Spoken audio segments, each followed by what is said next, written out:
The Mortal Coil and Other Out-of-Body Experiences by Scott D. Hale. Read by the author.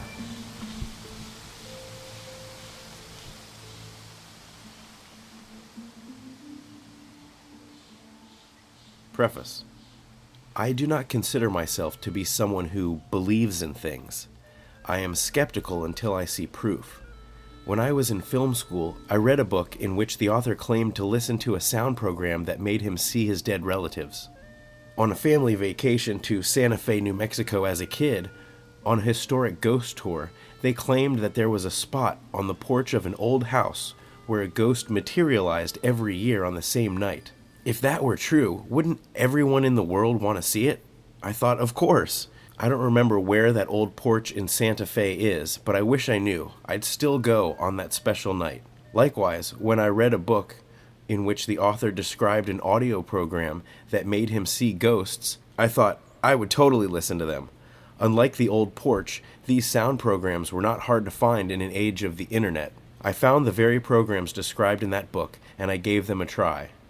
Over a period of a few months, I proceeded through the course, and one afternoon I had an out-of-body experience that changed my perspective. The purpose of this composition is to simply write down my experiences.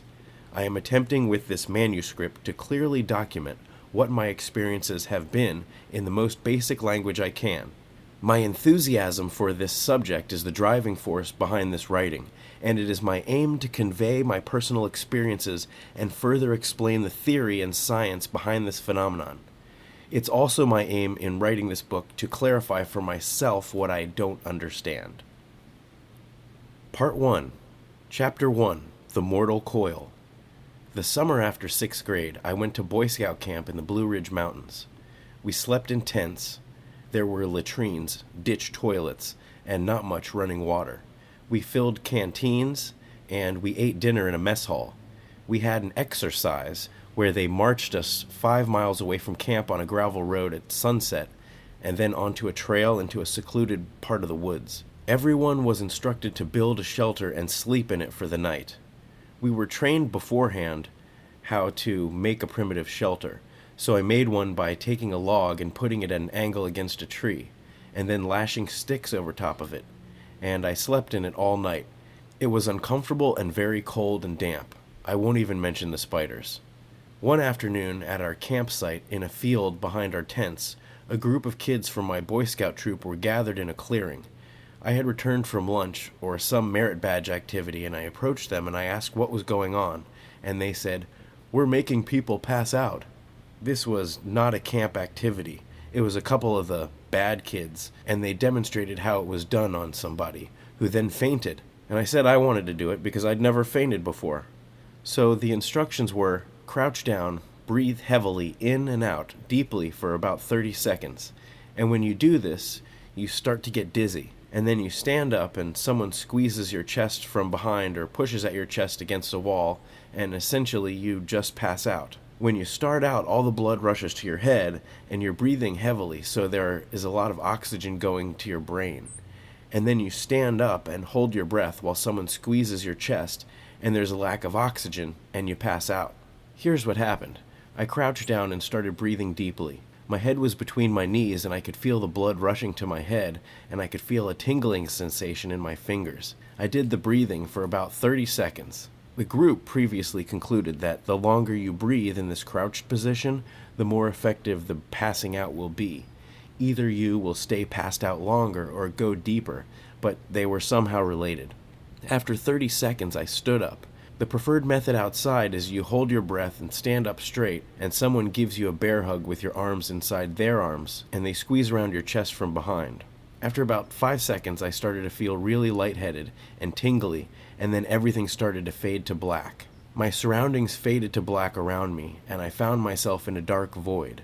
I was floating in this space. I looked down, and my body was surrounded by a spiral that appeared to be train tracks. It was in a spiral made of train tracks, complete with a double rail and the planks connecting them. And on this train track was a big compartmentalized train. But each of the compartments were more than a three-dimensional thing.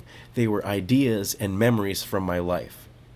I was witnessing this as a three-dimensional scenario, but I also perceived each one of these compartments of this train as a portal into these moments in time. I was floating in the center of this coil, and I was able to extend myself into each compartment. And I would go into that compartment and re-experience that thought or that moment in time as if I was there. And I got lost in this happening, and I went in and out of numerous compartments of moments, and it felt like a lifetime of being in this world. But then instantly, bam, I hit the ground. The world slowly faded back in visually, and then my memory came back as well. I remembered that I was at Boy Scout camp, and that I was in 6th grade, and that I had just passed out for the first time. I stood up and I said, "Wow, how long was I out?" And they said that I just hit the ground. They said I slumped over and hit the ground. They said that I was out for less than a second, and that I had my eyes open the whole time. But to me, the experience that happened lasted what felt like a lifetime, what felt like an infinite expanse of time. It felt like it was a vantage point that was natural to be in. They said that I had just hit the ground and that I was just out for a second. At the time, there were specific memories that I had while I was out, but I was only 12 years old at the time, so I don't remember specifically what they were. I do remember at the time thinking these were very concrete experiences I went into, like the time I caught my first fish or learned to ride a bike. They seemed like very concrete, real experiences that I had gone into, and they showed me the sum of my life to that point. That was when I realized that time was relative, and dreams may only last a second, but they might seem to last an infinite amount of time. When it happened, I considered it a dream, but I don't consider it a dream anymore. An actual dream can't happen instantaneously at the beginning of a forced sleep cycle, like being made to pass out. This was an altered state induced by the stress of being made to pass out, or a near-death experience where your life flashes before your eyes. Apparently, my flashing life took the train. Years later, I heard the term, the mortal coil, and after I heard it, I thought, the mortal coil? Well, wait a second. What was that thing that I found myself in? That could be considered my mortal coil, because it was directly related to my life, and it was literally a coil that surrounded me. The phrase can be found in Shakespeare's Hamlet. To be or not to be, that is the question, whether 'tis nobler in the mind to suffer the slings and arrows of outrageous fortune, or to take arms against a sea of troubles, and by opposing end them, to die, to sleep, no more, and by a sleep to say we end the heartache and the 1,000 natural shocks that flesh is heir to. 'Tis a consummation devoutly to be wished. To die, to sleep perchance to dream. Aye, there's the rub, for in that sleep of death, what dreams may come, when we have shuffled off this mortal coil, must give us pause. There's the respect that makes calamity of so long life. From William Shakespeare's Hamlet. Chapter 2, Growing Pains. Currently, as I write this book, or rather dictate it to my handy digital recorder, I am driving in Livermore Valley wine country to get inspired. I'm looking for Tesla Road, and I'm going to take a right. I'm driving next to Lawrence Livermore National Laboratory. They grow grapes next to where they store nuclear waste. Yum! Childhood is inherently mysterious. The young, new, uninitiated are confused and trying to figure out the ways of the world. Even the day-to-day behaviors of adults seem mysterious to children. The experience I had with the mortal coil created a sense that I didn't have all the answers, that science didn't have all the answers. Growing up, I was skeptical of people who claimed to have seen aliens or ghosts, but I was also skeptical of people who were atheists or didn't believe in ghosts. How could they be 100% sure?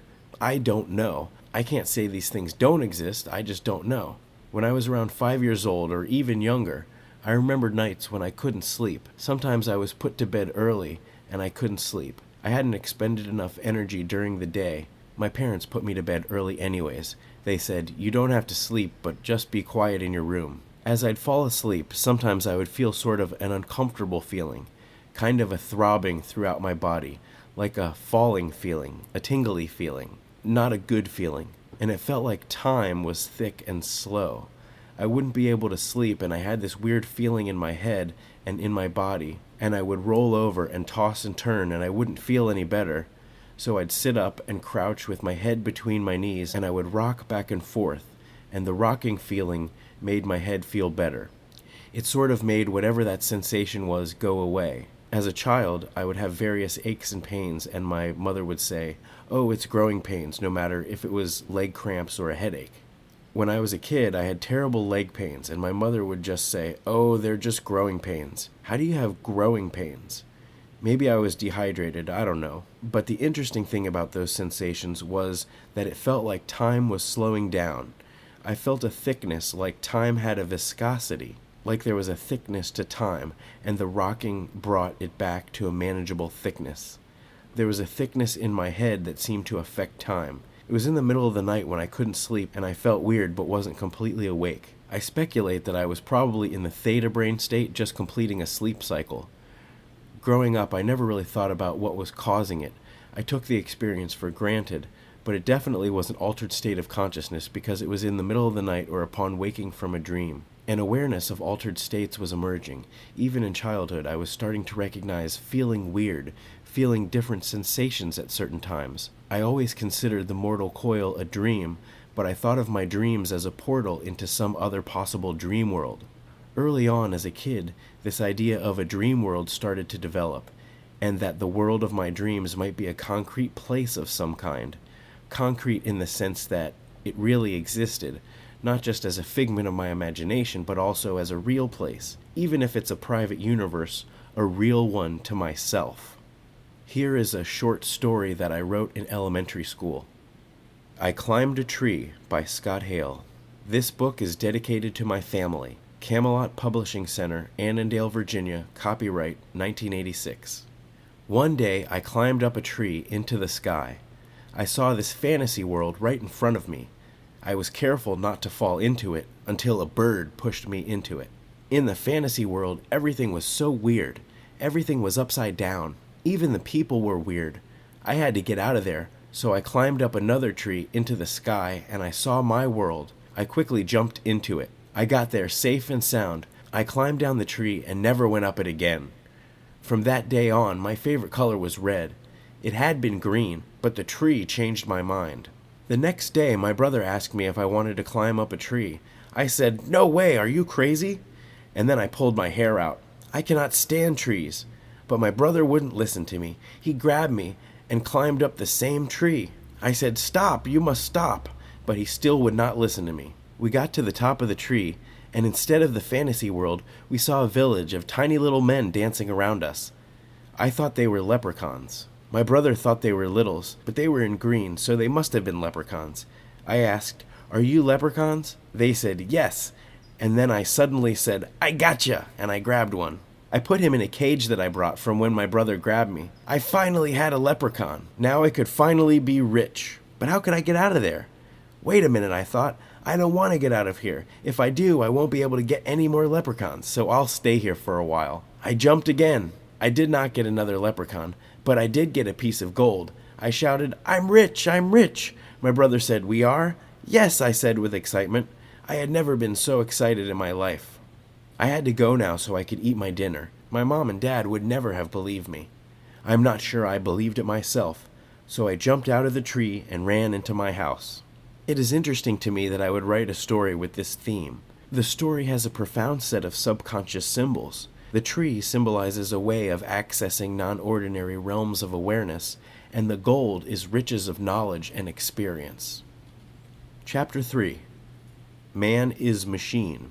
As a kid, I spent a lot of time laying down on the floor staring at the lights. That explains a lot, I guess. I would squint and allow less light in, and my iris would open.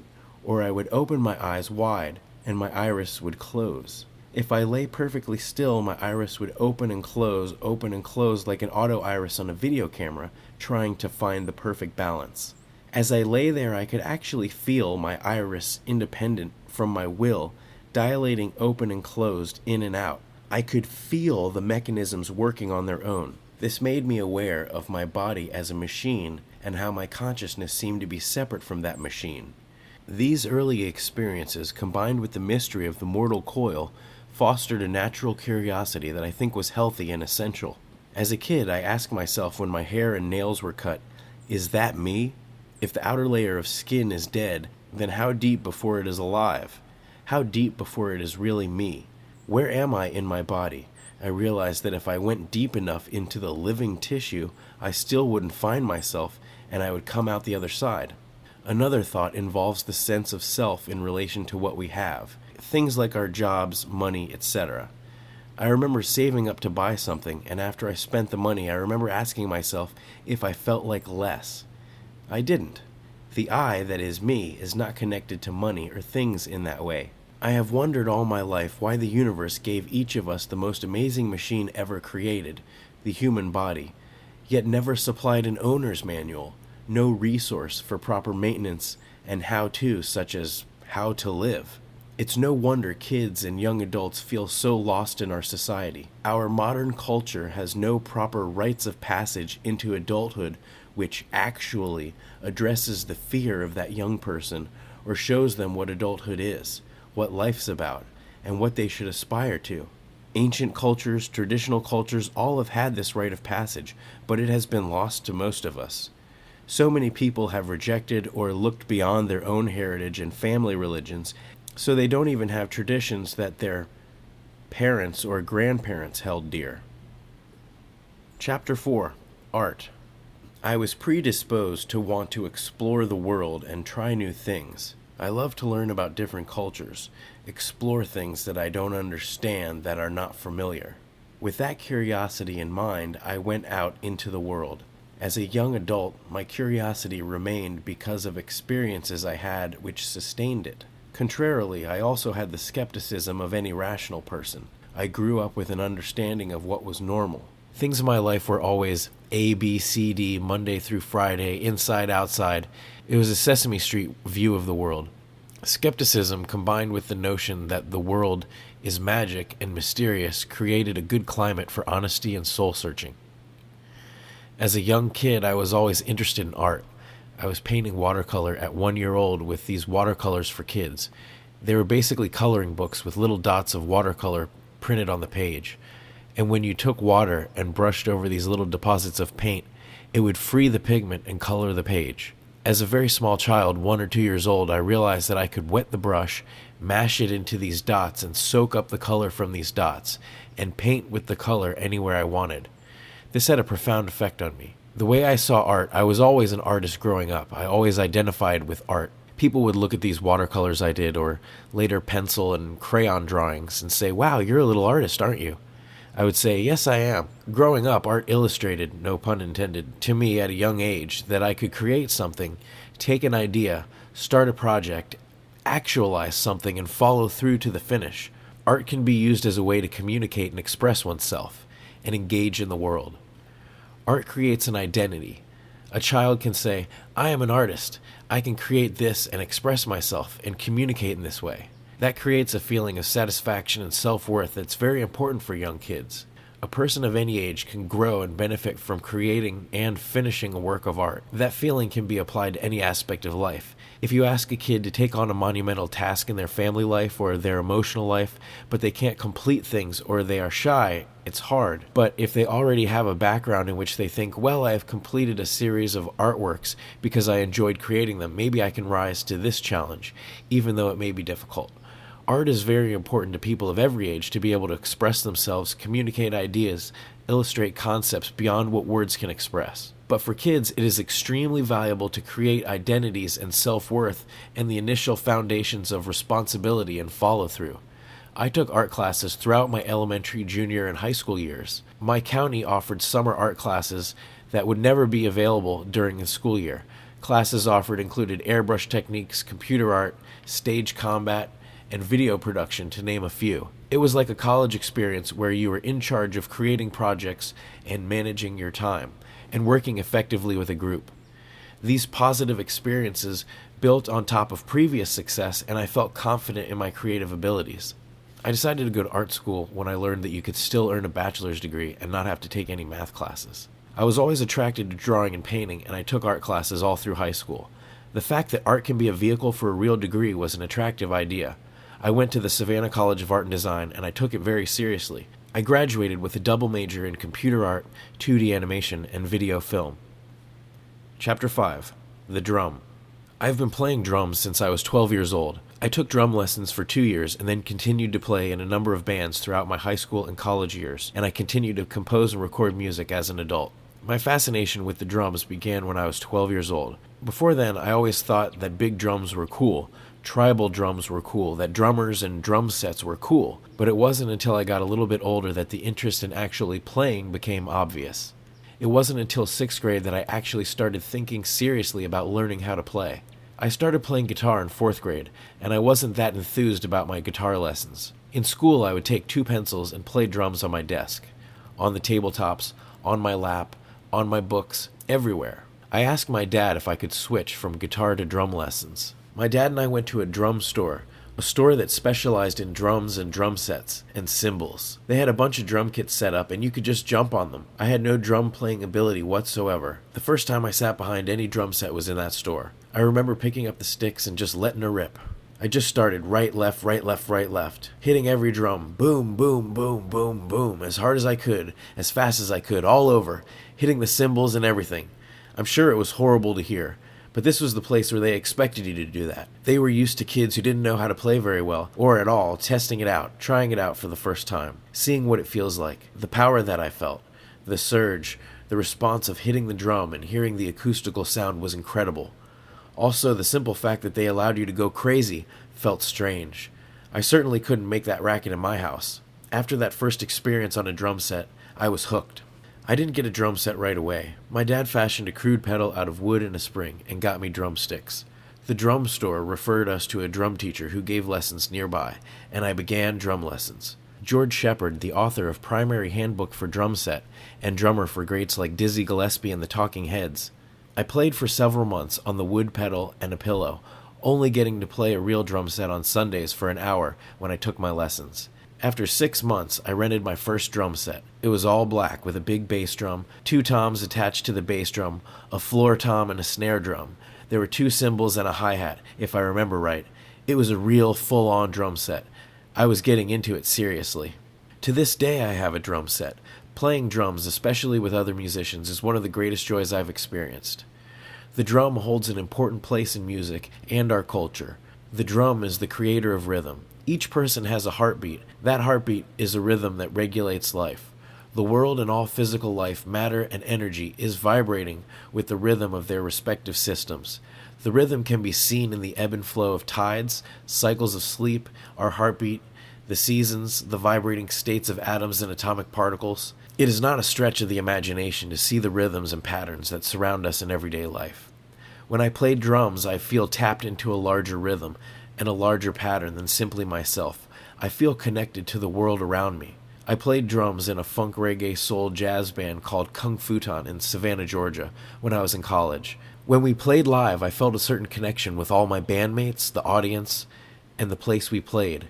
When I took my djembe to the park and played in a drum circle, I felt connected to those people, that time, that energy, and those surroundings. In all those situations, there was something in common. The drum allows you to transcend time, place, identity, and physical limitations, and transports you into another realm of experience, communication, and spirit. Any drummer can tell you what it's like to be in the drum zone. I highly recommend anyone and everyone, young and old, to go into a music store and wail on a drum set. It will change your life. The raw power of letting go and hitting those drums is unmatched. After many lessons and years of practice, I've developed a drummer's rhythm and learned coordination. But at the core, rhythm is something we all have. It isn't about sounding good, as I'm sure I sounded awful that first time, but I got a rush that I'll never ever forget. That rush created a passion inside me for rhythm. All societies have the drum. Its purpose is vast and great. It is interesting to me that all societies develop the drum. But how could they not? It's a chamber that's struck. It's one of the basic musical instruments. The drum may have started as a gourd or a wood block, and then at some point it was realized that if you hollow out the wood block, it makes a more dynamic sound. Then over time, the top was tested with different materials and different sound qualities emerged. The drums of the world show a journey and evolution of the instrument and the simultaneous development of an instrument for the needs of the people to create rhythm, to express the indescribable, and to transcend this reality in the moment of the rhythm of the drum. The drum is sacred. It's used in ceremonial practices in every culture around the world. At military funerals, the drum is played worldwide. Not only is the drum used throughout the cultures of the world for different ceremonies and rituals, the drum is also used to create altered states of consciousness. Rhythmic drumming, woodblock playing, rhythm in general has been shown to create altered states of consciousness, observed in numerous cultures around the world, some disconnected from each other. When I was in college, in art school in the late 90s and turn of the century, there was a strong hippie community. I went to an art school and I lived near a large park in the center of town where all the hippies hung out on sunny days. There were drum circles all the time. I would listen for one, and if I heard one, I'd grab my djembe, which is a large drum. I have a Remo djembe which has a weatherproof synthetic skin, but it produces a pretty nice sound, and you could take it anywhere. It's a very nice drum. There's a musical connection, a communication, and a spiritual connection you have with the people you play drums with, and it's very exciting. It's an exciting way to connect with your surroundings, the world, time, and other people. The word drum is the center from which so many different directions of thought can spring out. Since I play the drum set, if someone said the word drums, I think of a drum set. But if someone said drum, I might think of a big wooden African drum with a goat skin, or some kind of animal skin hide. Throughout time, the drum has always played a part in man's culture. Even the most modern cultures are still connected to the drum. The most technologically advanced societies are completely into music. The appreciation for the drum doesn't seem to disappear, no matter what time or culture. The drum is always important and ever present. I love rhythm. The amazing thing about a drum beat or rhythm is that when you hear it, you are instantly affected. My pal and guitar player from Kung Futon, Ian, said, "If you have a heartbeat, you have rhythm, and if you got rhythm, you got soul." We all have a heartbeat. We all have a beat that is the foundation of our being. Besides the heartbeat, there are many other natural rhythms in our body. The regulation of breath, the electric pulses of our nerves, our brain waves, and many others make up who we are. I began making drums out of gourds a few years ago when it dawned on me that something I could grow in my garden could be turned into a musical instrument. As it turns out, they're hard to grow unless you have the perfect climate, which I do not. But making drums as a hobby took on a life of its own after I learned shamanic drum making in Sedona, Arizona, with shaman Jade Wau Grigori. But I'm getting ahead of myself now. Chapter 6. Dreams of Freedom. One of the earliest dreams I can remember is the dinner cart dream. This dream was very unique and looked like no other dream I've ever had. This dream was black and white, which is not normal because I almost always dream in vivid color or realistic lighting. This was another matter altogether. In this dream, not only was everything black and white, but there were dinner carts all around the house. In my dream, my parents were having a dinner party of some kind, and there were some kind of dinner carts everywhere. The weird thing about the dinner carts was that they looked like animation cells of black outlines, and they weren't filled in. They were more or less plastic outlines, but in 3 dimensions, sort of. This is a dream, so I don't need to explain how this works, because I don't see how any of it made sense. The weirdest part of the whole dream is that I was a cherub that was flying around the party. I was like a little baby with wings. I remember thinking, what was this about, when I woke up? I used to refer to it as the Cupid dream because Cupid was the only cherub I had seen as a kid. But in art history, I saw a whole host of cherubs in Baroque art and identified them as the same from my dream. In my dream, it was almost as if people at the party couldn't see me or they weren't noticing me. I was flying around, and I remember being interested in what was on the transparent carts with the black outlines. Another dream I had from around that same time involved my skateboard. This was another random weird dream, but I guess most dreams are. I was looking for my skateboard. I couldn't find it anywhere. I looked all around the house and I couldn't find it. I went to school and I looked for my skateboard there. As a kid, I loved to skateboard. I had great balance and I loved to spin and cut sharp circles in the street. I thought that I would find my lost skateboard at school. I looked in the playground, but it wasn't there. I went to the classroom and asked some friends if they had seen it, but no one had. I went home disappointed. I was running out of places to look. I went upstairs and in the bathroom, the shower curtain was closed. I thought I'd just look behind there, just in case. When I moved the shower curtain, there was a dog sitting in the tub, with Martin Luther King Jr.'s head on it. I can't remember if I asked him if he saw my skateboard or if he just showed me where it was, but when I looked into the shower, past the MLK dog, I could see outside into my front yard. I was in the upstairs bathroom, but I could see outside, and there was my skateboard.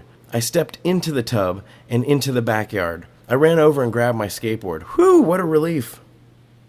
I don't usually get nightmares. Sometimes I have intense dreams or dreams that involve a confrontation or problem, but those aren't the same as a classic nightmare from childhood. One of my most vivid nightmares as a kid was a dream where I was trapped in the basement of a scary old mansion, like in Castlevania the video game. This basement was a maze of corridors and passages. There were windows that you sometimes see in basements. These are window wells that are at the top of the wall at ground level. The basement was filled with these windows, but all had bars on them. Some light was streaming in, but I couldn't get out. I was being chased by a vampire for what felt like hours. I woke up extremely scared and I didn't want to go back to sleep. Then I remembered the playground and the big orange climbing thing. I was able to control my dream and dream that I was climbing on the orange thing for what seemed like all night, and I didn't have the vampire nightmare again. When I was a high school junior, I drove for the first time on a weekend road trip to visit a friend in college, who incidentally was the friend from Boy Scout camp who made me pass out. I drove to a remote part of West Virginia. This was the first time I had driven far away from home on my own personal adventure. The actual weekend wasn't that memorable. I hung out in a college dorm and drove through the mountains, but after that point in time, I started having dreams where I was driving that route. I found myself driving down the highway. I started having a reoccurring dream of driving and following my dreams into the West. This started junior and senior year in high school. After I moved to college, I would dream that I was driving from my childhood home to college, or vice versa.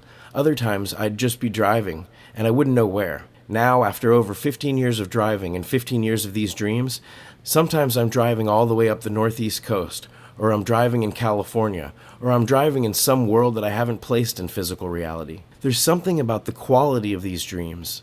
There's a deep down feeling, a soul feeling that I'm searching for something. In addition to these driving dreams, I used to frequently dream I was walking on foot through a neighborhood, and instead of walking around a house for some insane reason, for no reason, I opened the front door and walked through the house, just to walk through it. I guess like Ferris Bueller, it was faster to go through the house. But it was usually in the middle of the night, and I opened the door, and I would take a couple steps only to find myself in the house, now wanting to get out. I'd be trying to sneak out before anyone heard me in there.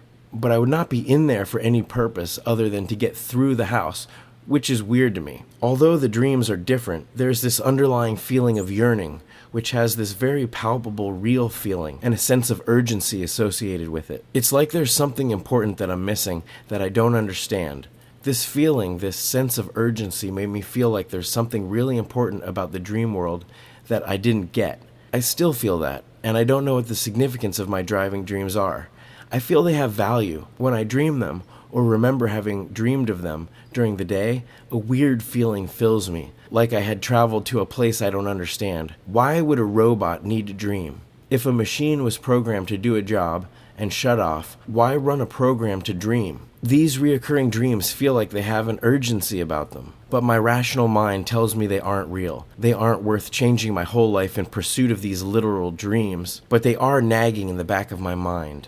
I always thought that these dreams were my subconscious search for love, for my soulmate. They could be reminding me that there's more than I can see. Chapter 7, Vision Quest. When I was 5, I used to breakdance on the kitchen table when my parents went out to dinner and I was left with a babysitter. I would crank up Michael Jackson's Thriller on my Fisher-Price record player and spin on the tabletop. I identified with rock and roll at an early age.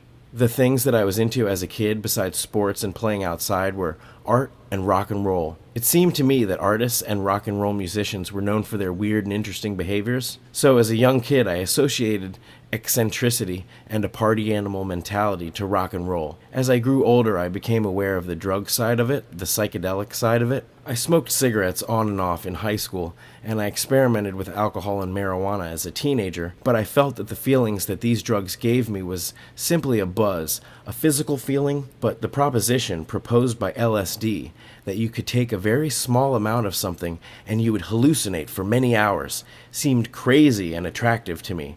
As a naive person, I didn't understand what effects it would have physically, but I was very into the idea that with LSD I could hallucinate and see magical or cartoon things. I was really just in it for the entertainment value of seeing things that weren't really there. As an artist, that appealed to me very much. It was only after I tripped for the first time that I realized that the hallucinations that I thought weren't real were indeed something real. They were inside me and they were coming out. Or maybe they weren't inside me at all. Maybe I was tapping into something that is normally unseen. Maybe I was seeing something else. When I was a young kid, I felt fearless. I was like, I'll do this, I'll try that. Nothing seems dangerous when you're a little kid because you're young and vibrant and strong, and nothing can hurt you. I did a school report on LSD and drugs of the 60s in 9th or 10th grade. It was a report on the different drugs and what they did. I was especially curious about drugs, having grown up in the just say no era. It was a sort of forbidden fruit. I wanted to try LSD, and when someone said they had it, I wanted to get some. There were a couple of times that I paid $5 for a hit of LSD that turned out to be a piece of notebook paper, a magazine paper, or a piece of cardboard, and it wasn't actually LSD. And then a friend of mine and I discovered that we knew somebody who did have some. We each purchased 2 hits. We took them at my friend's house after school on a Friday because we knew that we weren't going to run into any parents for many hours. We dropped the hits of acid, and after about a half hour to about 45 minutes, I started feeling an anxious, fidgety feeling and a sort of drunken, intoxicated, heavy-headed feeling. It was sort of like you've taken too much cold medicine and you're just starting to lose a little bit of your articulated coordination, not losing complete control, but just the finer controls. Then after about an hour, the walls started breathing. The walls of my friend's small cottage home started waving in and out tremendously, almost like a wave pulse of the ocean, breathing in and out. As I focused on the effects, we started comparing the effects that each of us was feeling. We concluded that we were experiencing the same visuals of the walls breathing, and we both noticed that psychedelic patterns started to appear embossed on the flat white walls. To me, the patterns initially looked like a mixture of styles of graffiti art as well as Southwestern Native American tribal art. Geometric arrow-like patterns, animal shapes, and also organic-type shapes. I confirmed with my friend that we were both seeing patterns, so we began to investigate the surfaces of these patterns. As I got closer to the wall, I noticed that the swooping shapes that I could see from across the room, these larger organic graffiti swoop shapes, were actually made up of smaller organic shapes of snowflake-like Southwestern-style graffiti patterns. Continuous organic patterns embossed over everything. At every level, I could see that they were made up of more and more and more. At this point, my imagination and my vision were connecting in such a way that I felt that if I squinted and really focused, I could zoom in and see the next level in, and then see the next level in, starting with a swoop a foot across, and that swoop was made up of shapes that were several inches across. And those shapes had a thickness that were about half an inch, and those shapes were made up of pieces that were half a centimeter thick, and those shapes were made up of minuscule shapes. I zoomed in as far as my eye could clearly see, and when I got to the smallest shape that I could perceive, it was about a quarter the size of a grain of sand. When I really squinted, I thought that I saw what appeared to be a uniform stack of little people, little men. When I zoomed back out, the pattern I saw, those organic shapes, that graffiti, was made from these little men, frog-like quadrupeds, stacked and repeated to form these complex patterns. The stacking was shaped in circles and in squares and all different organic shapes. It was the linking of various arms and legs, and rings of linked arms and legs of varying thickness and combinations, and every imaginable possibility that created these various patterns. My linguistic friend Jason coined the name the quasi-real squat frog people because I was trying to describe the men as squatting on top of each other, stacked on top of each other in such a way. So the term squat frogs became shorthand for those little frogmen and the trippy patterns they formed that we never saw before but now realized were there all along. The squat frogs came to symbolize the infinite patterns of the universe and the underlying power that connects all those patterns, and the power that symbolizes the one pattern. All the patterns are variations of a power source, of a single energy. That energy is the spirit of what the squat frogs symbolize. The squat frog became my spirit animal or animal guide. I tried to trace the squat frogs. I took a white piece of paper and tried to trace what I saw. Of course, this was basically impossible because the patterns evolved in front of my eyes on the white paper. They were impossible to reproduce in the tripping state. The squat frog pattern symbol hints at the larger pattern that can't be seen or described because it's so dynamic and multidimensional it can't be captured. When you look at the ground from an airplane and you see the ridges and you see the waves of a desert looking like the grooves in wood and in the ocean, you can see a similarity and a pattern in the energy of the erosion of time and of the forces in our universe. The squat frog became that symbol on my very first trip, which was a valuable vision quest that gleaned a valuable lesson learned. My first tattoo was a Celtic knot circle with 3 squat frogs knotted together in the center. The frogs have the infinity figure 8 on their backs. Chapter 8. Coincidence. As I record this, I drive alongside a creek, a natural spring that comes out of the hills. The road veers, and the creek goes over the road, because it is a mountain spring runoff creek, and I thought it would be good to get some ambient sound to the creek. I am south of Livermore Wine Country on Mines Road. I parked the car and walked over the stream. The sun was shining, and the weather was perfect. There was a bit of cool air, but the sun and my excitement kept me warm. I found a nice spot to record some ambient sound. Time slowed down. The crickets creaked continuously while I sat next to the stream. I heard the whoosh of the air in the trees as I monitored my recording with one headphone in my right ear. I wondered what frequency those crickets were chirping at. I was happy. I felt content. I didn't want to stay at the spot all day and roll around in the grass. I had things to do, but I was into this moment and the sounds I was hearing. A plane flew overhead, reminding me that meditating outside is not as easy as it seems. The plane sound faded. The loud engine must have snapped the frogs out of their trances because they took a cue from the newfound silence to chirp above the ever-continuous drone of the crickets. The first frog goes for it, a thunderous series of rivets, followed by throaty coos and grumbles. That's when I realized the coincidence of hearing the frogs, after I was just talking about frogs into my recorder. I was stating the importance of frogs as a personal symbol, and then encountering them firsthand. I came to this area because it was wine country, not frog country. I didn't expect or anticipate that coincidence. This is a perfect example of coincidence. I was talking about squat frogs, and I was talking about how squat frogs became a symbol for the patterns, and therefore the underlying energy of everything in the universe. This pattern could be attributed to a higher power, the source, or connected with the unseen world. I'm out here writing, recording, and I finish talking about squat frogs, and I pull over to record ambience of the stream. I hear the sound of frogs frolicking and enjoying a sunny day with crickets. I was just talking about frogs, and to have such a personal connection with frogs is auspicious and coincidental.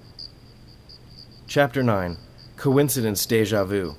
As I drove along the road, I came upon a spot in the stream that was close to the road but not behind fencing, so I could check out the stream. I pulled over and parked. I was recording the chapter about that coincidence, and how I heard frogs as I walked along the creek earlier. I stopped and looked down. A little green frog jumped onto my foot. Awesome! I picked him up, and I pulled out my camera. I put him back in the stream, and he let me take a picture of him. Chapter 10. Didgeridoo. On a family vacation to Australia, I discovered the didgeridoo. Walking down the street with my family, I heard a strange vibrating whimsical tone. I followed the sound down a corridor to some shops in the town of Alice Springs. The sound led me to a man sitting on a stool in front of a small group of tourists, entranced by his expertise. The man was screeching and yelping into the didgeridoo, interweaving expressive bursts into a rhythmic beat that seemed to expand and contract as he drew us in with each breath. I became captivated by the instrument, its sound, and the mythology surrounding it. A prolonged didgeridoo performance can create a meditative theta brain state for the player and listener, which can create a state of consciousness analogous to the aboriginal dream time, the time, place, before time. I played the didgeridoo constantly for the first few weeks. I was in the outback and there wasn't much else to do. I got really good at circle breathing, and I found I could sustain the tone for quite a few minutes at a time. When I did, the vibrations made my head feel funny. It felt good, and I always felt relaxed and energized after a good didgeridoo session. Part 2, Chapter 11, Progressive Muscle Relaxation. My first day of college, we had an orientation class. Orientation class was just a group of students. It wasn't a real class. It was so new students had a group of people to connect with and the school could check on you. It was a way to help us adjust to college life. All the new students met in the Civic Center. This was the first official thing we did at college. We split into orientation groups. Our orientation group leader was Sharon. Sharon was a young, sexy, corporate type, yet new age enigma. The first thing she said was, "Hi, I'm Sharon. I'm your orientation leader, and SCAD has a no dating policy between students and teachers." That's the first thing she said. And then she said, "Okay, now everybody lay down on the floor and close your eyes." We're in the Civic Center downstairs on the floor. This is where they play basketball, and she says, "Everybody lay down on the floor, spread apart, and everybody close your eyes." First she says there's no dating, and now she wants us to lay down on the floor? Make up your mind. Sharon explained that we were going to do a relaxation exercise. We were like, okay. For the relaxation exercise, she told us to close our eyes, breathe deeply, and then she proceeds to tell us to relax each part of our body one at a time, starting with our eyelids, progressively clenching and then releasing each muscle, moving on to our cheeks and jaw, forehead, and every muscle in the head, then going on to our toes, and then working our way up the body until we got back to the neck and the top of the neck and the head. At the end of this process, I felt like I was in a warm cocoon, and I was completely relaxed. My muscles had sunk into the floor, and I was so comfortable even on the hard concrete slab. This was my first exposure to the process of relaxation. Relaxation, as I now understand it and think of it, is not so much a state of mind, but a process which creates the mental and physiological environment necessary for meditation. Some people consider their hobbies to be a relaxation. A relaxing activity such as reading the newspaper on a Sunday or laying on the floor listening to the rain, playing with the cat may be relaxing, but it is not the process of relaxation. Relaxation as therapy is often overlooked in fast-paced modern life. Some of us don't even sit down once for 12 hours during the day. We run ourselves to the breaking point. We can learn from cultures that take siesta or daily prayer. The timeout period is an important way to stay balanced. The process of relaxation calms the nervous system and resets many biological and chemical processes in the body and brain. When you stop, lay down, and relax, you can slow your heartbeat, lower your blood pressure, and encourage natural healing processes to begin. This progressive muscle relaxation is part of the foundation of transcendental meditation and the Monroe Institute's Gateway programs. I've collected several articles related to stress, relaxation, and health. Tension has been proven to have many negative consequences. Tension causes premature aging of DNA. A study at the University of California at San Francisco shows that mothers who are under high stress have more damage to their DNA than mothers under low stress. Accelerated telomere shortening in response to life stress. Proceedings of the National Academy of Sciences, USA, 2004, December. One study in the British Medical Journal looked at a group of 192 men and women. The participants were randomly divided into two groups. Both groups were given information on lowering blood pressure, reducing animal fats, and stopping smoking. One group was also given an 8-week course on mind-body relaxation. After only 8 weeks, the mind-body relaxation group had significantly lower blood pressure, but this was not just a temporary effect. After 8 months, the relaxation group still had lower blood pressure. What's even more impressive was that 4 years after, not only did they have lower blood pressure, they also had a significantly lower rate of heart disease and fewer fatal heart attacks. The simple and inexpensive act of mind-body relaxation significantly reduced the risk of the number one cause of death in the developed world. The personal, social, and economic consequences of this are enormous. Trial of relaxation in reducing coronary risk. 4-year follow-up. British Medical Journal, Clinical Research Edition, 1985, April 13th. Reverse hardening of the arteries. Relaxation can reverse arteriosclerosis.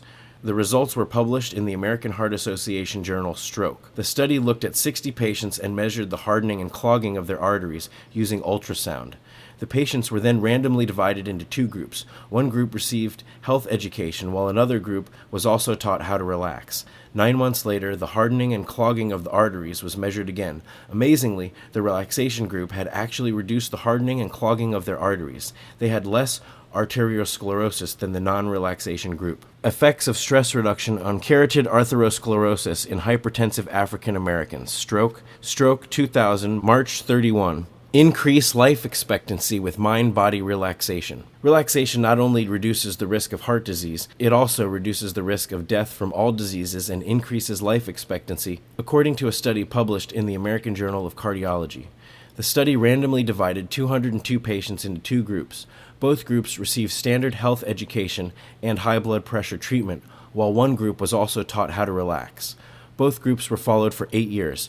During those 8 years, the relaxation group had 30% fewer deaths from cardiovascular disease and 23% fewer deaths from all causes. To put this in perspective, a medical treatment is considered successful if it can reduce heart disease by 10%. To reduce heart disease by 30% is remarkable. To reduce overall deaths by almost a quarter is amazing. Long-term effects of stress reduction on mortality in persons greater than 55 years of age with symptomatic hypertension. American Journal of Cardiology, 2005.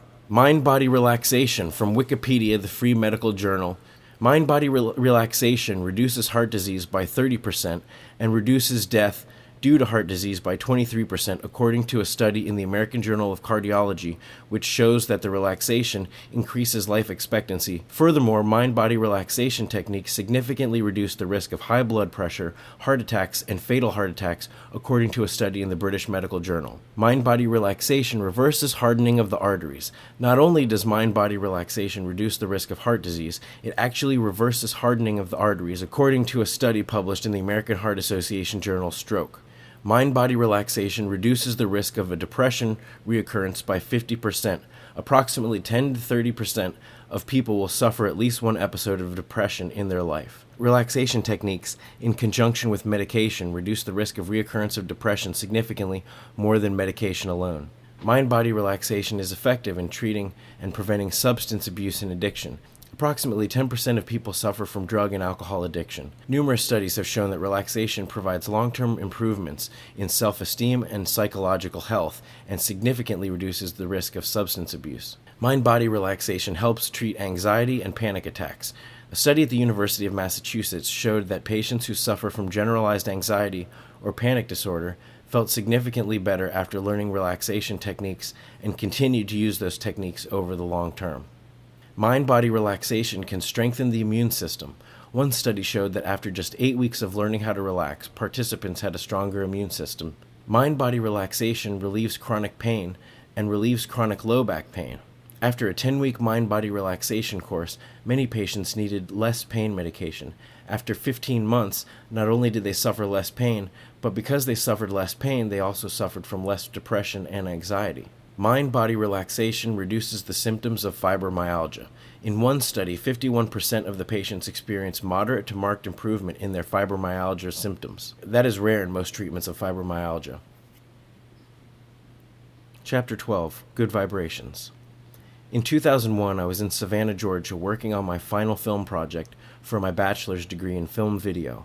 While in pre-production for my movie, I found a book about remote viewing, which was an actual psychic spying program developed by the United States military and government during the Cold War. That alone was interesting or funny enough to keep me reading a few chapters. The first chapter in Dr. Courtney Brown, PhD's 1996 book Cosmic Voyage is about psychic warfare.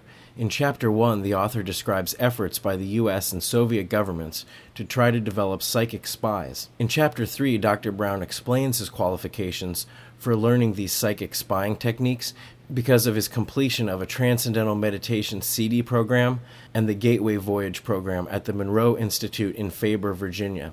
The operations and training officer for the Army Remote Viewing Program and director of the Stargate program, Skip Atwater, is now the research director and president of the Monroe Institute. Skip's book, Captain of My Ship, Master of My Soul, describes how the whole top-secret government military project was formed and what they did. In 1995, the CIA declassified the remote viewing project. In 2009, a Hollywood movie called The Men Who Stare at Goats, starring George Clooney, was released, based on the true-life events of Lynn Buchanan, a U.S. Army remote viewer. As it turns out, the Monroe Institute is a well-known nonprofit facility that is highly regarded for their pioneering research in human consciousness and specifically for their use of sound in aiding altered states of awareness and out-of-body experiences. Skip Atwater's book also chronicles the operation of the Institute from the inside. In describing his experience at the Monroe Institute, Dr. Courtney Brown details listening to the brainwave-enhancing frequencies of the Gateway Voyage that transported him into another sphere of awareness. He describes finding a door to a room filled with bright light where he was reunited with his dead grandparents and great-aunt. He then is whisked away through fields of light to encounters with aliens and supernatural beings in cloaks. Courtney Brown wrote about the Gateway program that they could, quite literally, at the flick of a switch, make one's mind resonate mechanically like that of a great seer or mystic who has spent a lifetime exploring the boundaries of consciousness. Extremely skeptical and utterly amused with the hilarity and openness of these stories, I did more research. Indeed, this Monroe Institute did exist, and they did have the Gateway Voyage program, a week-long retreat at their cutting-edge facility in the Blue Ridge Mountains. They also had a home study course called the Gateway Experience. Coincidentally, I grew up in Virginia, and my parents still live about an hour from the Monroe Institute. To me, Virginia always seemed pretty conservative and traditional, even Northern Virginia and areas inside the Beltway. So I was surprised to hear that something so out there came from my home state. But I was living in Georgia away at school when I was making these discoveries. I did more investigating about Robert Monroe, the founder of the Monroe Institute and author of Journeys Out of the Body, and read up on the research going on at the Monroe Institute, www.monroeinstitute.org. I thought that the Gateway program would be a great research experiment for a movie. I didn't really believe Courtney Brown's claims, but the Gateway experience itself claims you will explore dimensions beyond physical time-space reality and communicate with non-physical energetic helpers. Are you serious? One spring afternoon in 2001, the Gateway experience arrived on my doorstep. The Monroe Institute's Gateway series is a 7-wave, 18-CD set. The CD series utilizes binaural beat technology as well as principles of psychoacoustics and verbally guided instruction to achieve altered states of consciousness through inducing changes in neural electrical activity and brainwave frequencies. I will go into more detail about the science and history of binaural beats, which is over 100 years old, in a later chapter.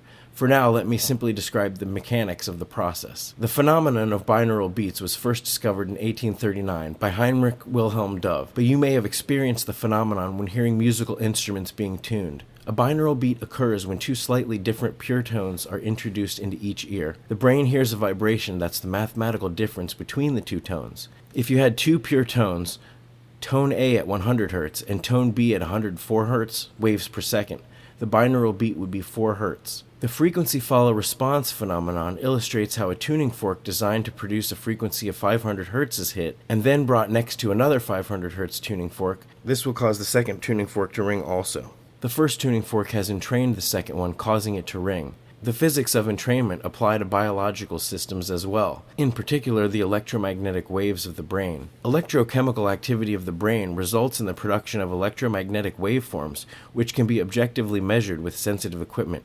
EEG. Brainwaves change frequency based on neural activity within the brain. Because neural activity is electrochemical, brain function can be modified through the introduction of specific chemicals, drugs, or similarly altered with resonant entrainment. This technique has been coined brainwave entrainment. I'll go way more into this subject in a later chapter. Chapter 13. What is the void? After using the CDs for a few weeks to a month, I was able to relax into a really deep state of nothingness, which I consider to be the void. The moment right before you fall asleep, you forget who you are, but you still have awareness. You're relaxing on a pillow of nothingness, and you feel really comfortable. Using the Gateway series, I was able to relax into this extremely deep state. I would sink into the void, which is the emptiness inside our headspace. This space comes into focus when we turn off the outside noise and just look out with our eyes closed. Eventually this space expands. This is where I spend a lot of time accidentally falling asleep over the weeks. This was fine because I had crazy dreams and was actually learning to relax. At the Monroe Institute, they call this accidental falling asleep clicking out. In their view, clicking out is a part of relaxation and a valuable part of the learning experience, but you may not be aware of it at that moment. Before clicking out, I usually am in a dream state or a nothingness state. I forget where and what I am. I'm in a timeless state. This is the threshold and where spontaneous supernatural experiences and messages can come from. Part of the need for continued practice is to stay focused and aware when you would normally slip off to sleep. When you stay awake and alert in this void, amazing things can happen. Go online, Google search meditation, visions, journeying, astral travel, out-of-body experiences, etc. You'll quickly find amazing tales of lucid dreaming, meditations, visions, and altered state experiences that will inspire and fascinate you. Maybe the stories aren't all BS, maybe even just one person had a genuine experience. I was researching brain entrainment and the Monroe Institute as a student filmmaker for a movie project, and at first I didn't take people's claims very seriously. I wanted to understand the whole process, and the more I learned, the more I began to see connections in things I already knew, and started to draw my own conclusions. I saw the similarities between the sound waves that I was experimenting with and what didgeridoo players and shamans do when they go into their trances. First thing I learned when I listened to Wave 1 of the Gateway experience is that with the help of the guided disembodied voice, the voice of Bob Monroe, and brain entrainment, I could turn off my physical body as if it was asleep. The brainwave frequencies took me from a waking beta brainwave state into a relaxed alpha and then deeper theta and delta states.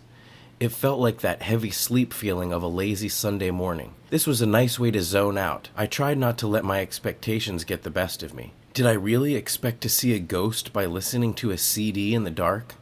I don't think I did, but remembering the mortal Coil, who knows? Anyway, who cares? This is research for my movie. Sometimes after listening, I wouldn't know exactly what happened, but later in the day, I would remember, wow, I was in some kind of weird place that I never knew existed.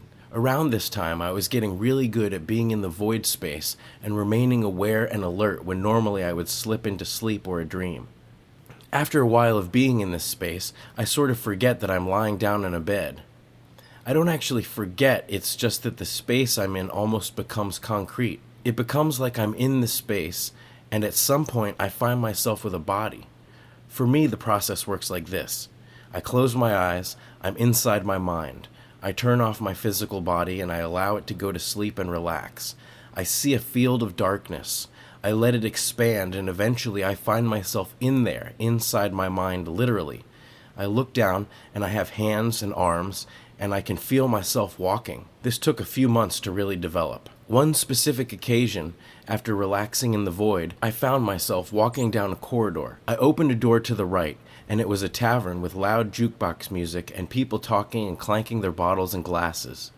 The place was kind of old-timey like in the movies, but it also had a traditional tavern feel. I have a lot of dreams sometimes where I'm in public places or restaurants or bars, or something where I usually feel uncomfortable or have to do something like check out or pay my check, and there are obstacles or something. In this situation, I opened this door from the corridor that was very much like from the movie Beetlejuice. I took a step in and then I realized, hey, I'm dreaming this, and I don't want to dream, I just want to relax. I decided that I would rather be in the space where I was just floating and relaxing than entering in this thing that was like a mindless dream that I couldn't control. It was interesting that I saw a mechanism and interface to the beginning of a dream. When that happened, I woke up because I was too self-aware of everything that happened. These were binaural beats in the theta range. Chapter 14, Moment of Truth. I got into a habit of meditating in the early afternoon. This was the end of my college years. During the spring of 2001, after several weeks of practice, I was getting good at relaxing and getting into a place where I wasn't even aware of my breathing anymore, where I was just existing. The hardest part was letting go of the breathing and the little itches and fidgets. Usually you tune out these sensations in everyday life, but when you're just lying there, conscious of your body, trying to relax, those things really amplify, especially early on. Binaural beats and other entrainment techniques, music, and time-tested mental tools will increase your focus and the brain's ability to enter the desired state. The phenomenon of hemispheric synchronization, coined by the Monroe Institute, occurs as the brain interprets separate tones into binaural beats. The binaural entrainment method promotes brain harmony between hemispheres, as well as the entraining frequency-follow-response effect that dials your brain to a specific frequency. These phenomena working together can help anyone tune out chatter in the mind and end the fidgety itches that come with beginner syndrome in meditation and relaxation. One particular day, I was relaxing in the void like any other day. I was not thinking of anything, and I had not done anything out of the ordinary. I was just floating in the void, drifting off to sleep. In the middle of nothingness, in the middle of a breath that I wasn't even aware I was breathing, wham! There was this explosion that came from about my belly button, maybe somewhere at the bottom of my spine. And at this moment, from being in nothingness and nowhere, but knowing that I was in the center of my head, which had expanded, I had become definitely small inside my spine. I was inside myself down at the bottom of my spine. At the very first instant, the initial moment of this explosion of energy, I found myself with my consciousness inside the base of my spine, and I could see up my spinal column. In this initial explosive moment of consciousness relocation, an energy explosion of feeling literally illuminated the pathway above me. What the light illuminated looked like inner spinal pieces. I could see little bones that were outcroppings going up like the inside of my spine, clear as shining a flashlight. The explosion was propelling me instantaneously upward through my spine.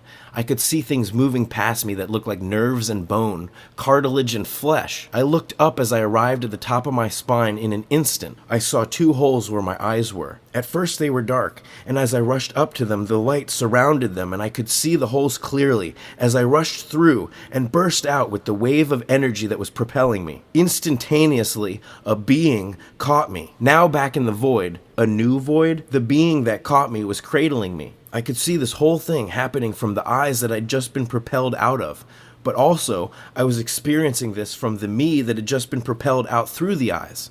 I was being cradled in the arms of someone, something that was beyond any intelligence I had ever met. I couldn't make out the features as this being was ethereal like an idea. So was I, and this whole state was not physical. However, this being communicated in thought ideas that I understood, and it was humanoid in stature. It felt like a very large being. Either the being was very large or I was a very small baby, but the proportions felt like I was an infant and this being was mother.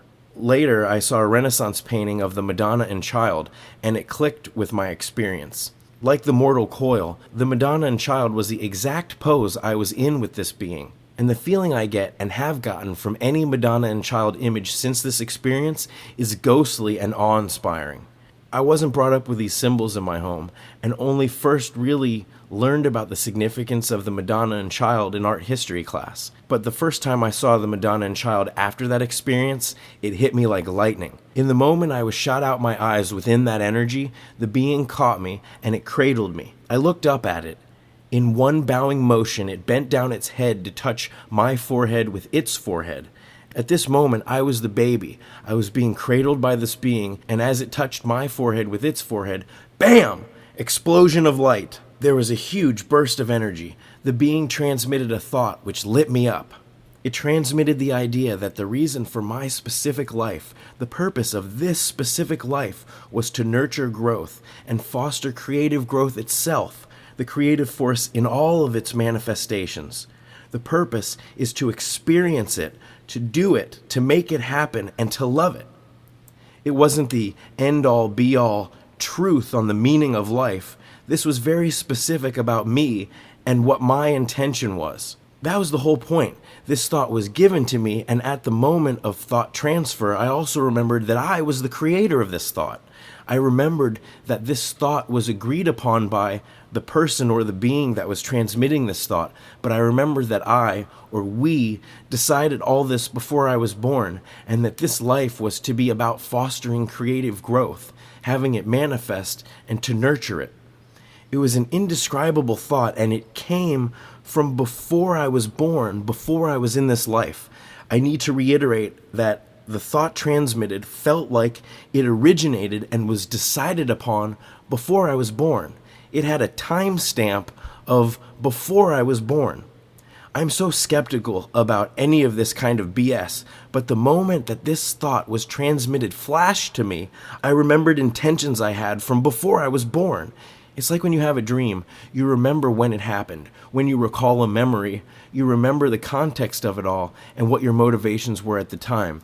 When you decided to paint the wall yellow, you were motivated by things at that point in time. I remember thinking that my rat tail was cool, and this thought was being transmitted to me, was being transmitted from a decision that was like, hey, remember what we decided? You decided to jump into this crazy game of life. So I was flooded up my apparent spinal column, which I could see because of the illuminated light behind me. I flew out my eyes, which became illuminated around the eye holes as I rushed out. I was caught by this being who cradled me, leaned down, and connected its forehead to mine. Instantly, my mind flashed that the point of my life is to grow and foster creativity in all the ways that it could manifest in the world, not just through art and music, although those are awesome, but through everything. There's an art to living in quality and to act with care in everything that you do. The whole rush of energy felt like being in the center of a motorcycle engine, vibrating through my entire body.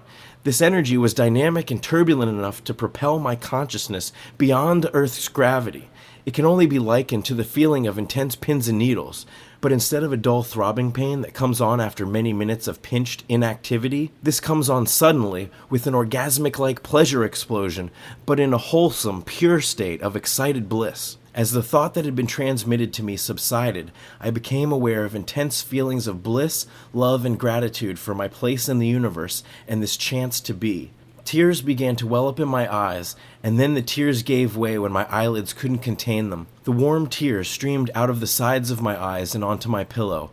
The warm wetness turning cool on my skin in the afternoon air was enough sensation to remind me of my physical body that I'd left behind. With intense bliss and butterflies of motorcycle engine love dissipating from my body, I opened my eyes and took in the profoundness of what I'd just experienced. This had changed everything. Who or what was that being? What had just happened? How did I seem to remember something from before my life began? I was now living in a world that just delivered an experience beyond what my wildest imagination could ever come up with. Chapter 15. A Voice. After not knowing what that experience was for many months, I was home visiting my family, sleeping in my old room that I grew up in. I was still very much in practice in relaxation. I don't mean having a relaxed attitude. I'm referring to the process of relaxation. Relaxation is very much like being physically fit for a competition, like fighting or the Olympics. There's a peak performance, and you have to build up to it with practice. And during those training phases, you can learn from your mistakes and have amazing insights. With regular practice, just like anything else, you'll maintain a level of fitness. If you fall off with your practice, you'll not be able to perform as well when you get back to it. I was in good practice at relaxing and able to enter the void very quickly. At home this one evening, after a hot shower with the steam still in the small bathroom, I sat down and tried to meditate because the hot water really relaxed my muscles. My parents have an extreme amount of water pressure in the shower, which is not really comparable to many other showers I've felt. It pounds into you like a good massage. At the end of the 5-minute shower, I was in a trance. After the shower, I sat and meditated. Normally, when I listen to binaural beats, I prefer to lay down, but this time I wanted to practice sitting up. I was able to get into this relaxed state rather quickly by just breathing and enjoying the hot air and the relaxation, and I don't know what I did, other than the fact that I was not expecting anything, and just enjoying the time to simply do nothing. After less than 5 minutes of just sitting there relaxing, this voice crashed into my mind. It said, "Yoga!" Really loud, just like that. "Yoga!" With the deep roaring electricity of a lion and the wisdom of an ancient redwood. It roared into my head with a sonic boom of announcement while I was in the blissful void of non-being. It was not the voice of any kind of narrator when you're reading Where the Red Fern Grows, Catcher in the Rye, or any other book. Whenever I read a book, I always hear a narrator, and it's some friendly old man, or it's my voice, or there is an abstract sort of voice. Maybe it's an old lady's voice, depending on what book it is, of course. But this was just a crazy, thunderous voice that said yoga. I knew nothing about yoga, other than the fact that I had a friend whose mom used to take a yoga class at the rec center, and every now and again we'd walk into his house and she'd be upside down with her legs in some weird position. She was extremely nice and completely relaxed, and she always had a calm and cool demeanor. Chapter 16. Kundalini Soup. Other than the fact that I knew nothing about yoga, I had nothing against it. The long weekend of Thanksgiving 2001, I began to research yoga online. Right away, I stumbled upon almost a word-for-word explanation of what happened to me on a yoga website. Yoga means union.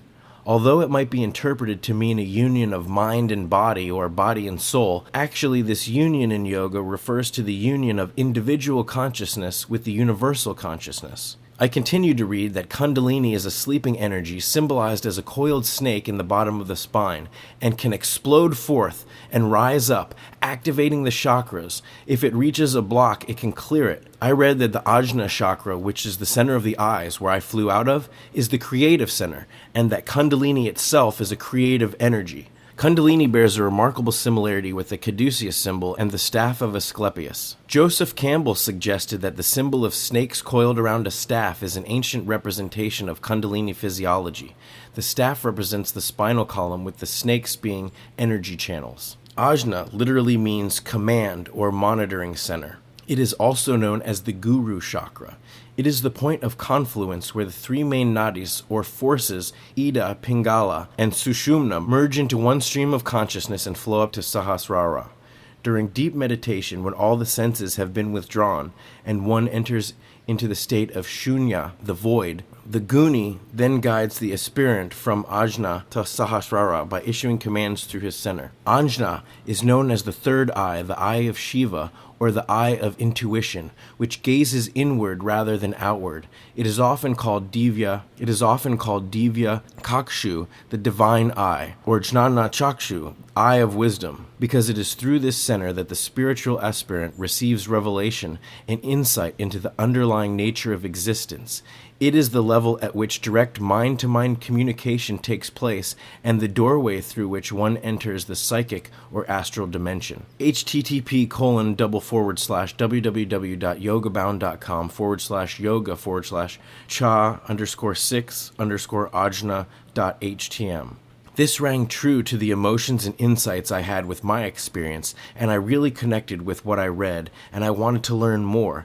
It was like my experience was a textbook example of something supernatural I had never heard of. This voice had given me a complete system for harmony and well-being, but also a way to interpret and understand it all. Much like music creates harmony from noise, yoga was offering me a way to understand the complexity of my experience. And I am grateful to that voice and that being, whoever or whatever they are, for profoundly shaping my life. Chapter 17. Definitions of Life. What is life? Fundamentally, it seems like there's a clear distinction between what is alive and what is not alive. A tree is alive because it responds to stimuli. I am alive. I can run around. But at what level am I alive, and what level am I not alive? I drink water from a river, and that water goes into my body. Is that water all of a sudden alive because it is part of me? At what level? My fingernails, are they alive?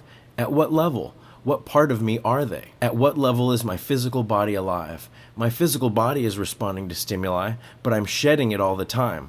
Plants and animals, practically every life form does this. Is the bark on a tree alive? A river will respond to stimuli, and so does the earth. It's getting warmer. The factor that animates a life form seems to be in synchronicity or acting in harmony with the biological organism, but is not that organism. The biological organism seems to have no separation from this planet in physical makeup. We are an example of this. So basically, there's a big mystery. What are we? What is life? If the boundaries of beingness seem to defy logic, what about life and death? When you incorporate an understanding of quantum physics, in which physical matter is just states of charged energy particles, you realize that there is no real physical matter. Physical matter is forces and the illusion of mass. What is interesting to me is that science is now grasping what ancient cultures have explained. The Hindu principle of Maya is that the physical world is an illusion. The Big Bang, the quantum physics model reversing back time to one pure moment, creates an environment of science fiction, fact, spiritual questions and answers all coming together. It creates an original question. This brings us to faith. I think that creationism and evolution can coexist in a creative way. I think that literal interpretations of any text need to be taken very seriously. It is ironic. I think if you literally interpret the Old Testament of the Bible, you're in for trouble. But when I read from a Kundalini yoga book, the reader is supposed to take it literally as science, a science where there are energy bodies, reincarnation, and Kundalini energy. What are we really? What is going on? That is the foundation of a spiritual quest. Looking around, even the mundane is a miraculous mystery. Philosophy is a bunch of people sitting in a room talking and talking and talking. They're trying to answer the big questions by logic, talking through their past experiences, a meeting of the minds, arguments, and trying to disprove each other's positions. The problem with that is, it's all dealing with a past view of the world based on what they think the world is like. The fundamentals of the universe's existence seem paradoxical and a never-ending stream of questions. There's a lot of knowledge and insight in philosophy, but can you figure out the truth about who you are, the nature of self, and how you fit into the universe? No, it just raises more questions and makes you more and more frustrated and angry, and it makes you feel more and more alone. But by taking a small leap of faith and practical exercises, I've had direct experiences which uncovered answers to questions I was asking. I had an out-of-body experience. I heard a voice. The world is much bigger mystery to me now, but now I ask different questions. Humans are not the top intelligent beings in the universe. There are other intelligences that know about us and will connect with us and have connected with us. Chapter 18, The Chicken or the Egg? Which came first, the chicken or the egg? The answer is neither. Neither the chicken or the egg came first. They are a perfect, unbroken circle of birth, life, and death. You could argue a position that at some point, a bird that was not of the chicken species mutated or evolved into the first chicken. But then the question is, was this egg the first chicken egg, or did it become the first chicken? But arguing in this manner is all about classification. The answer we are really looking for is, what came first, not what it is classified as. So you see, we're now arguing labels and not chickens. These animals were either created by a creator as chickens or evolved to be what they are. Did they mutate? At what point? Wisdom sees the original question is flawed, and nothing has a true beginning or ending. The argument about the chicken and the egg is really about 1, classification, and 2, the origin of the universe. Like with music, classification is limiting and usually causes trouble. The latter, the origin of the universe, is a much more appealing subject. Chapter 19. What is the biggest question? Is there life after death? Is there a God? Are we alone in the universe? How did the universe form? What is this crazy world, and how did life begin? What is the meaning of life, and what is our purpose if indeed we have one? That is the circular question, what is the meaning of life? How did life form? The universe, if it is a contained system of energy, forces, and matter, where did that come from, and why is it here? Why has it evolved into all these separate life forms causing such a ruckus on this planet? We create a lot of noise down here, and what is it? Is evolution a built-in feature of this design that is so amazing and remarkable, or are we just the product of happenstance or creation?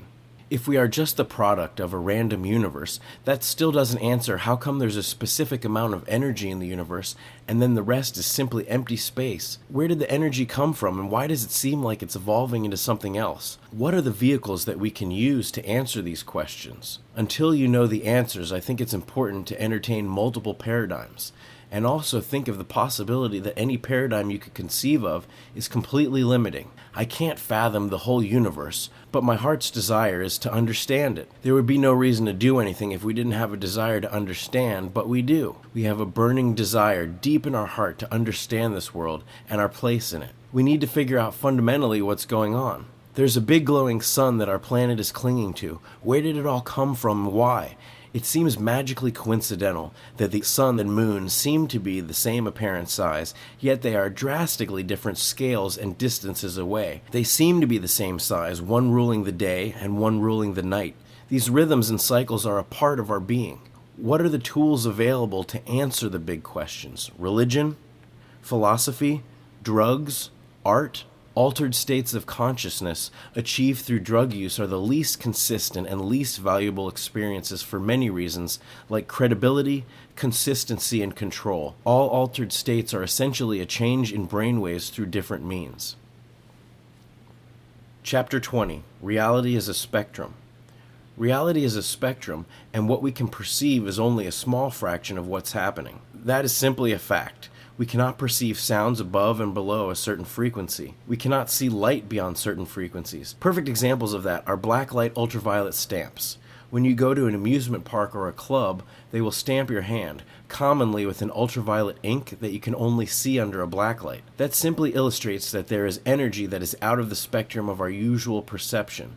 It also shows that through additional efforts we can see the unseen. This same principle shows us additional markings on flowers and energy from stars and space. The fact is, most of the universe is out of the spectrum of our perception. Only perceiving a small sliver of reality allows us to work within that infinite sphere of reality without being overwhelmed. Here's what I mean. Because we are forced to go through time, we can use time to our advantage. We can consider ourselves prisoners or partners with time. Also, imagine what it would be like if we could perceive the entire spectrum of energy. What would it look like? Would it be an overwhelming noise? How could we discern from all these different layers of color and light and waves of information coming at us? We only consider color the visible wavelength that we can see. So for example, all the colors in the crayon box are within the visible spectrum, and what we consider ultraviolet doesn't have an actual color, so it doesn't get its own crayon. Ultraviolet light is just beyond visible violet in the light spectrum, as if ultraviolet was high C, the musical note, and our ears could only hear high A. We know C is up there, we just can't normally perceive it. We use ultraviolet light to perceive the ultraviolet pattern that a bug would see on a flower, but we can't know what it is like to perceive that frequency in its original form because we don't have the ability to see that wavelength. Don't feel bad that you can't perceive all of the universe. That would just be noise. Let me make the analogy of music.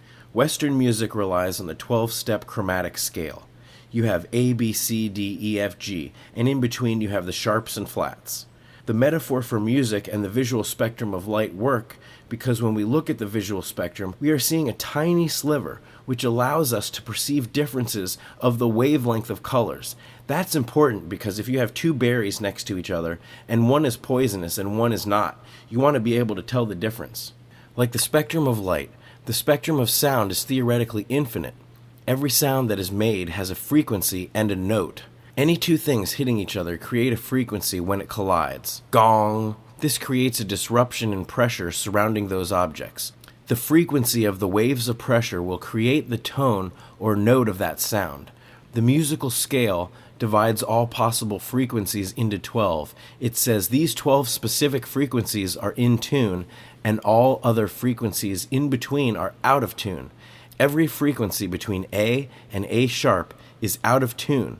That explains why certain color combinations are pleasing to the eye. Like musical frequencies mathematically fitting into each other, the colors of light waves mathematically fit together. All sound is noise. The possibility to make music lies in the total possibilities of sound and limiting them, in this case to 12 frequencies. This does limit the possibilities of sound and sound combinations, but by creating the rules and limiting the sounds, it creates a foundation for sound combinations and frequencies that can fit together in meaningful ways. Meaning is created out of order, through the limitations of infinite possibility. This meaning is expressed through music. This meaning is the difference between what is song and what is discord. In design, we call this limiting the palette. Pure sound can become music through the filter of intention that is made possible by a limited spectrum. Out of the 12 notes, how many combinations of 5 or 8 are possible? These variations are called scales. By limiting the spectrum, a foundation of music is created. Improvisation with people you don't even know is possible. Scales and modes of thinking are developed, which have different moods.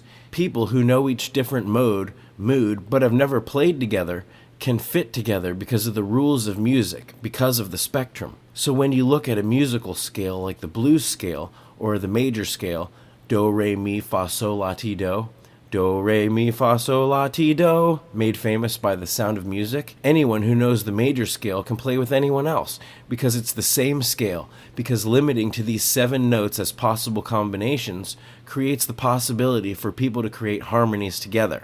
Have you ever noticed that the most pleasant harmonies are really the simplest ones? The most basic harmonies are the ones that ring true in our hearts, that come from limiting the spectrum. So by limiting the spectrum of sound, we create the possibility of music, and therefore by having our senses limit our spectrum of reality, we have an opportunity to make music with our lives. Through limiting the senses, we limit the possibilities, and through the limitation of the possibilities, coincidence becomes possible. And through coincidence, we find deeper meaning. Coincidence happens when we see a pattern or something connects to something else that normally doesn't. There's an echo of some kind in meaning, and that is only possible if you have a pattern. The only way to have a pattern is by limiting the infinite circle of information. With sound, you have a low note C, and then a middle note C, and then high note C, and then super high note C, and they are all the same note. They are multiples of a frequency that fit inside each other at different octaves, and they could go on forever. But we can only perceive up to a certain high and only so low. No one could make use of everything at once, even if they could perceive it all. Through the limitation of perception of the senses, we filter out noise. We are filtering out the infinite possibilities of perception. Through this prism, refraction of the infinite, we experience each moment. Chapter 21. Expanding our spectrum? So should we just be content living inside our spectrum and trying to decipher what the meaning of the whole universe is? We are looking at this tiny spectrum of reality, and there's an infinite amount of stuff that we can't perceive on either side of our spectrum of perception. Maybe that's where the answers to our heart's big questions are, in this 99.9% of the universe that we can't perceive. I'm so curious about the unseen world. What can I do to stretch my senses to make this 99.9% that I can't see become a little more visible? When someone tells me that they know a way to expand consciousness, I want to pursue it. I'm interested. Because when someone says they know a way to peel back the unseen, it tells me that they get it, that they're here for more. I want to listen. It's easy to take what they have to say with a grain of salt. We have limited perception of the spectrum of reality. Does that mean that we exist in ways that we don't understand? Are we ourselves more than we can perceive? Do we exist in that infinite spectrum? We do exist in a world that we can't perceive, that we have limited sensory data about. Could there be happenings of importance in the ultraviolet spectrum that we can't perceive? I remember in grade school seeing pictures of flowers the way bugs see them in ultraviolet, and it being different from what a human eye can perceive. There were intricate patterns in the ultraviolet spectrum. We can embed programs in airwaves. Television and radio is in the airwaves. They are all around us, but we can't perceive them without a radio or TV. All these things are happening on a level that we're not aware of. My hypothesis is that perception is related to states of consciousness. What we are able to perceive is related to our state of consciousness. Clearly, when you are more alert, you comprehend things that you wouldn't get when you are drowsy or sleepy. When you're awake, you can hear people, but when you're asleep, that mechanism is disabled and you can't hear, unless it is loud enough and you wake up. Someone could walk up to you and start talking. Maybe on a subconscious level you would perceive it, or maybe you'll incorporate it in a dream.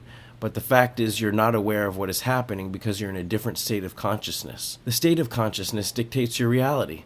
To other people, you're just laying there on the couch, but to you, you're floating on some cloud in a dream world, and you're not here. That is your perception. We could be living in aspects of a world that we don't even see. Other beings might be able to see us, but we can't perceive them because physically we can't perceive that frequency. If science is beginning to reveal an unseen world that traditional religious teachings have told us was always there, the question is, what is it? How can we learn about it? What is it that is of value to us in our existence? If we already exist in that world and are part of it, then what are our responsibilities to it, and what is its responsibility to us? What's going on in that world? If you're in a dimension that you don't even know about, wouldn't you want to take it upon yourself to find out what's going on there? There comes a point in time when you reach the age where you start hearing about other cultures. The culture you grew up in or lack thereof is going to affect your worldview. American culture has a very mixed way of looking at things. Most of the United States is religious or spiritual, yet we view everyday modern life as ordinary and supernatural events as superstition. We may believe that there's a mystery to life, but we probably won't figure it out. There's everyday life, Monday through Friday, weekdays, weekends. Saturday and Sunday are just everyday normal days of the week. There's inside, outside, up and down. That's all there is to it. What else is there? What else needs to be known? Chapter 22. Why Altered States of Consciousness? Altered states of consciousness expand the spectrum we are able to perceive. When we have a certain type of equipment, whether it is a speaker or a microphone, or any kind of hardware or software, it has its original intended use, and then there is what it is capable of, and there's always a gray area of how far you can push it. I have seen bands playing live use a speaker to amplify the bass drum. You reverse the polarity of the wires and it creates a large microphone from the speaker. This speaker mic can pick up a broader range of sound from the bass drum than an ordinary mic can. Articles like this one are all over the web. http://www.gabeherman.com/ how-to-build-a-kick-drum-mic-f/. The hardware and software of our brains and bodies can be pushed to expand the possible experiences that we can have. There's a term called peak experience that refers to moments of great ability or clarity in our lives where we go beyond ordinary ability. People have been striving to achieve peak experience since the beginning, and cultures have had unique methods passed down through the generations to achieve such peak experiences. What are the vehicles, methods, and means of achieving these peak experiences? As mentioned before, through various means, altered states of consciousness can be achieved. People have used rhythm, substances, myth, and ritual itself, as well as many other means to achieve extraordinary states of mind. But what methods make sense for us today? I can see how many people would see the benefit of a vision quest involving ayahuasca, peyote, or psilocybin mushrooms, or attending a sweat lodge, or doing intense physical trials, but it may not be for everyone. Part 3, Chapter 23, Now What? After my experiences, I looked at mythology in a different light. I also began to see that some of the traditions and stories about the afterlife and death that I had taken so lightly as a kid now seemed possibly very real.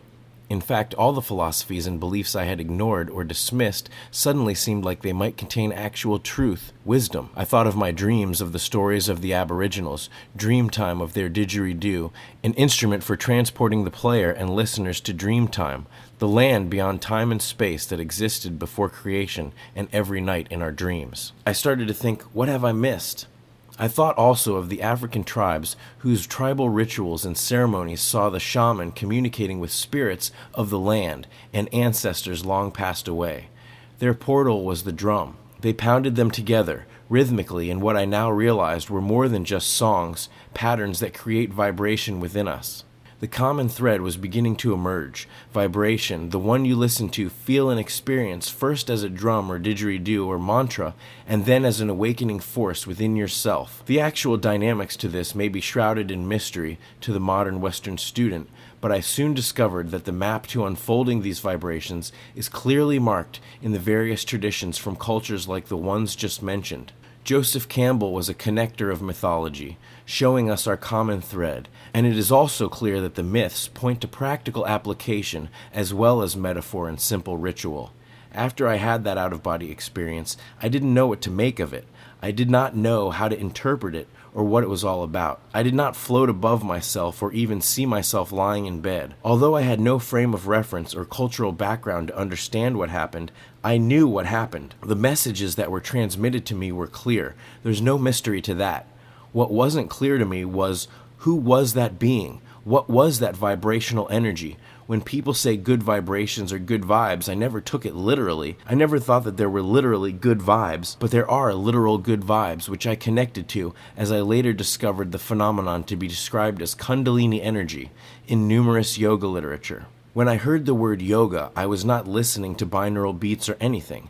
I'm very thankful for that because it demonstrates that I can do this on my own, not dependent on the technology. When I heard the word yoga, that was one of the most exhilarating moments of my life, and another turning point in my skeptical life. In some ways, I've become more skeptical because I need proof or direct experience if I'm going to believe something, or if I'm going to agree with its truthfulness. After my yoga voice, my mind was instantly changed. I had thought people didn't really hear voices except for crazy people.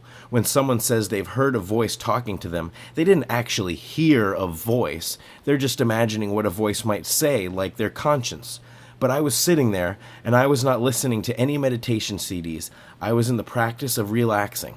I was able to just sit and relax in quiet, and then bam! Yoga. I'm learning about yoga because a loud voice told me to. I never heard voices before. I only heard this one voice once, and I haven't heard voices since then. And that voice only said one word, yoga. Yoga means union, not of mind and body like you might think, or body and spirit. Yoga, as the word refers to the union of our individual consciousness with the universal consciousness. It was instantly apparent that shouting the word yoga was basically an invitation or an answer to my subconscious question of the meaning of my life and my long-standing adolescent need for a human body user's manual. Chapter 24. What is yoga? A skeptical outlook is that religions state things to be true that your mind would think is fantastical. You'd say, well, this is mythology. These are symbols. What some consider to be mythology, others take as gospel. I read a Kundalini yoga book about all the superpowers you get as you climb the ladder of awareness through focusing the Kundalini energy. I used to dismiss such claims as superstition, but now I realize after having experiences myself that there's something to it. What shamans know and what I've experienced through binaural beats and meditation are the same phenomenon, using a droning rhythm to change the state of consciousness. Across cultures, there are numerous examples of mantras and drones inducing altered states. Behind the different cultures and traditions, there is a similar physiological mechanism at work. What is yoga? An ounce of practice is worth tons of theory. Practice yoga, religion, and philosophy in daily life and attain self-realization. From the Introduction to Sadhana Tattva, Spiritual Instructions, by Swami Sivananda. Yoga means union. When I first heard the word yoga in my head while meditating, it more than shocked me. It jolted my reality into a new, permanent, expanded perspective. The accounts in this book are historical, true, but I want to present what happened to me at the time, what my thinking was, and how I move forward. But I want to clarify and say that as I learned new subjects, I did so with the help of specific guides from books, websites, news articles, and personal conversations. So as I explain yoga or shamanism, my goal is to be scientific and objective, but also to illustrate my path of learning and how I found what I found. So my explanation of yoga, which is a vast and ancient subject, comes from my personal investigations and discoveries of it. This book is not intended to be a complete guide to any traditional school of thought, but I am excited to include my sources. In fact, referencing my sources is fundamental to the complete understanding of the material I'm presenting here. As I've mentioned, the word yoga means union in Sanskrit. It also implies the mode or manner in which that union is realized. In other words, yoga is not just the destination, but also the path. However, in Western culture, many see yoga as simply exercise without realizing its larger scope. Yoga is the exercise, the end result, and the mindfulness along the way. The Sanskrit term yoga has a wide range of different meanings. It is derived from the Sanskrit root yug, to control, to yoke, or to unite. Common meanings include joining or uniting, and related ideas such as union and conjunction. Another conceptual definition is that of mode, manner, and means, or expedient means in general. Gavin Flood, Academic Director of the Oxford Center for Hindu Studies. Notes and references for yoga meaning quote, Flood, Gavin, 1996, An Introduction to Hinduism, Apti Vaman Shivram, 1965, The Practical Sanskrit Dictionary, Delhi, Motilal Banarsidass Publishers, Posel Gregory, 2003, The Indus Civilization, A Contemporary Perspective, Altamira Press. Chapter 24a, History of Yoga. The origins of yoga are unknown. Yoga is an evolving science. In the first book I ever bought on yoga, The Sivananda Companion to Yoga, by the Sivananda Yoga Center, the book mentions in their History of Yoga section that yoga is regarded as a divine science of life, revealed to enlightened sages in meditation. Right there, the book and the Sivananda Yoga Center are claiming that yoga was revealed through meditation. What is that, like channeling? If I myself had not discovered yoga in the form of a forceful voice saying yoga to me loudly and clearly during meditation, I wouldn't believe that yoga was revealed, not created or conceived by man. But I did have this experience, and yoga was revealed to me. While I find it still challenging to keep up yoga practice, I find it harder to ignore the powerful voice that came into my mind with a thunderous roar, saying one word, which reveals it all. Hearing voices may be crazy, but to ignore that voice would be crazy for sure. The earliest evidence of yoga places stone seal artifacts from the Indus Valley at about 2000 BC.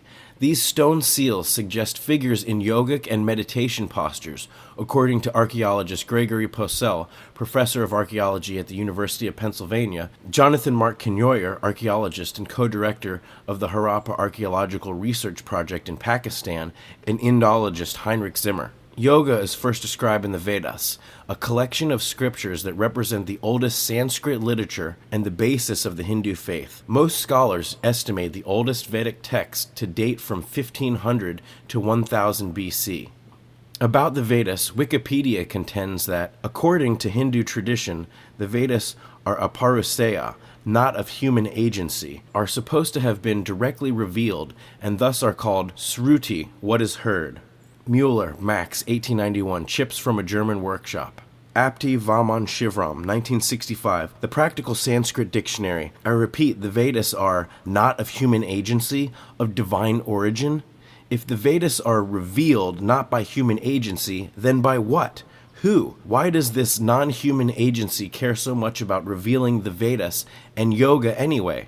Yes, the Bible was written by God also, but wasn't it supposed to be written by Moses and the apostles and prophets, etc.? I have opened a can of worms about what books are myth and what are literal, what are divinely inspired and which ones are written by man.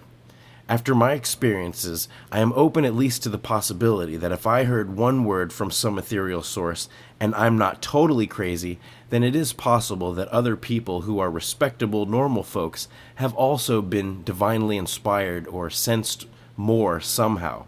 I'd put Bob Monroe in that category. So I'm open to the possibility that religious texts of all kinds could be divinely inspired. Moving on. The main foundation of yoga teaching is the Upanishads, which was later added to the Vedas around 800 BC. Between 600 BC and 300 BC, the Bhagavad Gita was written. Among the most important Upanishads, the Gita accounts a conversation between Prince Arjuna and Krishna, his chariot driver, who reveals himself to be the Supreme Personality of God. What takes place is a conversation amidst a battle, which forms the foundation for yoga teaching and practice. This conversation is the conveyance to Arjuna that the soul is indestructible and lives beyond the death of the physical body. Directly tied to the foundation of yoga is the idea of an eternal self and the idea of union with a supreme consciousness. The problem for yoga to solve, as I see it, is to find the best means to understand the self and to connect to the universal. The science and techniques of yoga are used to tune the body, to create a physically, mentally, and spiritually fit being who can be an instrument for the world and to live the life they intend. Purpose of yoga: to create union of the individual mind, jiva, with the absolute consciousness, Brahman. In yoga teaching, the absolute reality is ultimately unchanging. This absolute is the true reality and nature of the universe. The ever-changing manifest universe is therefore illusion. As I mentioned, my first exposure to yoga philosophy after I heard the word yoga in a meditation was from a book I found at my local bookstore. The Sivananda Companion to Yoga by the Sivananda Yoga Center is a practical guide to yoga which incorporated the fundamentals of yoga practice with the history and science of it. Founded by one of the most influential yogis of modern times, Swami Sivananda, the Sivananda Center is one of the most highly regarded centers for yogic knowledge in the world. Swami Sivananda wrote over 200 books on yoga and philosophy in an easy-to-read and understandable manner which transformed the lives of many. It was through Swami Sivananda's description of Kundalini that I first realized what I had experienced with the Monroe Institute's Gateway experience. Swami Vishnu Divananda came to the West in 1957 and established the International Sivananda Yoga Vedanta Centers. I visited the one in Venice, California, now in Marina del Rey, where I purchased Thought Power and Kundalini Yoga, 2 books written by Swami Sivananda and can be found online for free. These books contain wisdom of an experienced yogi, and the simple goal of both books is to educate and provide practical application to achieve yoga, or union with the universal consciousness, or Brahman. Another book by Swami Sivananda, which is also free online, is boldly called What Becomes of the Soul After Death. From Kundalini Yoga by Swami Sivananda. The chakras are centers of Shakti as vital force. In other words, these are centers of Prana Shakti manifest by Pranavayu in the living body, the presiding devatas, which are the names for the universal consciousness as it manifests in the form of these centers. The chakras are not perceptible to the gross senses. Even if they were perceptible in the living body, which they help to organize, they disappear with the disintegration of the organism at death. When the yogi reaches the Ajna chakra, or the center between the 2 eyebrows, he attains samadhi, and he realizes the supreme self, or Brahman. There is a slight sense of separateness between the devotee and Brahman. If he reaches the spiritual center in the brain, the Hasrara chakra, the 1,000-petaled lotus, the yogi attains nirvikalpa samadhi, or superconscious state. He becomes one with the non-dual Brahman. All sense of separateness dissolves. This is the highest plane of consciousness, or supreme asamprajnata samadhi. Kundalini unites with Shiva. Supersensual visions appear before the mental eye of the aspirant. New worlds with indescribable wonders and charm unfold themselves before the yogi. Planes after planes reveal their existence in grandeur to the practitioner, and the yogi gets divine knowledge, power, and bliss in increasing degrees when Kundalini passes through chakra after chakra, making them bloom in all their glory, which before the touch of Kundalini did not give out their powers, emanating their divine light and fragrance, and reveal the divine secrets and phenomena, which lie concealed from the eyes of worldly-minded people who refuse to believe of their existence even. When the Kundalini ascends one chakra or yogic center, the yogi also ascends one step or rung upward in the yogic ladder. One more page, the next page he reads in the divine book. The more the Kundalini travels upward, the yogi also advances the goal or spiritual perfection in relation to it. When the Kundalini reaches the sixth center, or the Ajna chakra, the yogi gets the vision of personal God or Saguna Brahman. And when the serpent power reaches the last, the top center, the Sahasrara chakra, or the thousand-petaled lotus, the yogi loses his individuality in the ocean of Sat Chit Ananda, or the existence, knowledge, bliss absolute, and becomes one with the Lord or Supreme Soul. Yoga is an evolving science and practical body of knowledge that has been accumulating for thousands of years, if not more. Different yoga disciplines evolved with different approaches, practices, and traditions. Regardless of the path of yoga, the goal is the same: yoga. The name is the vehicle and the destination. It is the union of the individual consciousness with the universal consciousness. Chapter 24b, Paths of Yoga. The various yoga societies and organizations describe the different paths and traditions of yoga with some discrepancy. Here are the descriptions of the main ones as described by the Santan Society, Sivananda Yoga Centers, and other sources.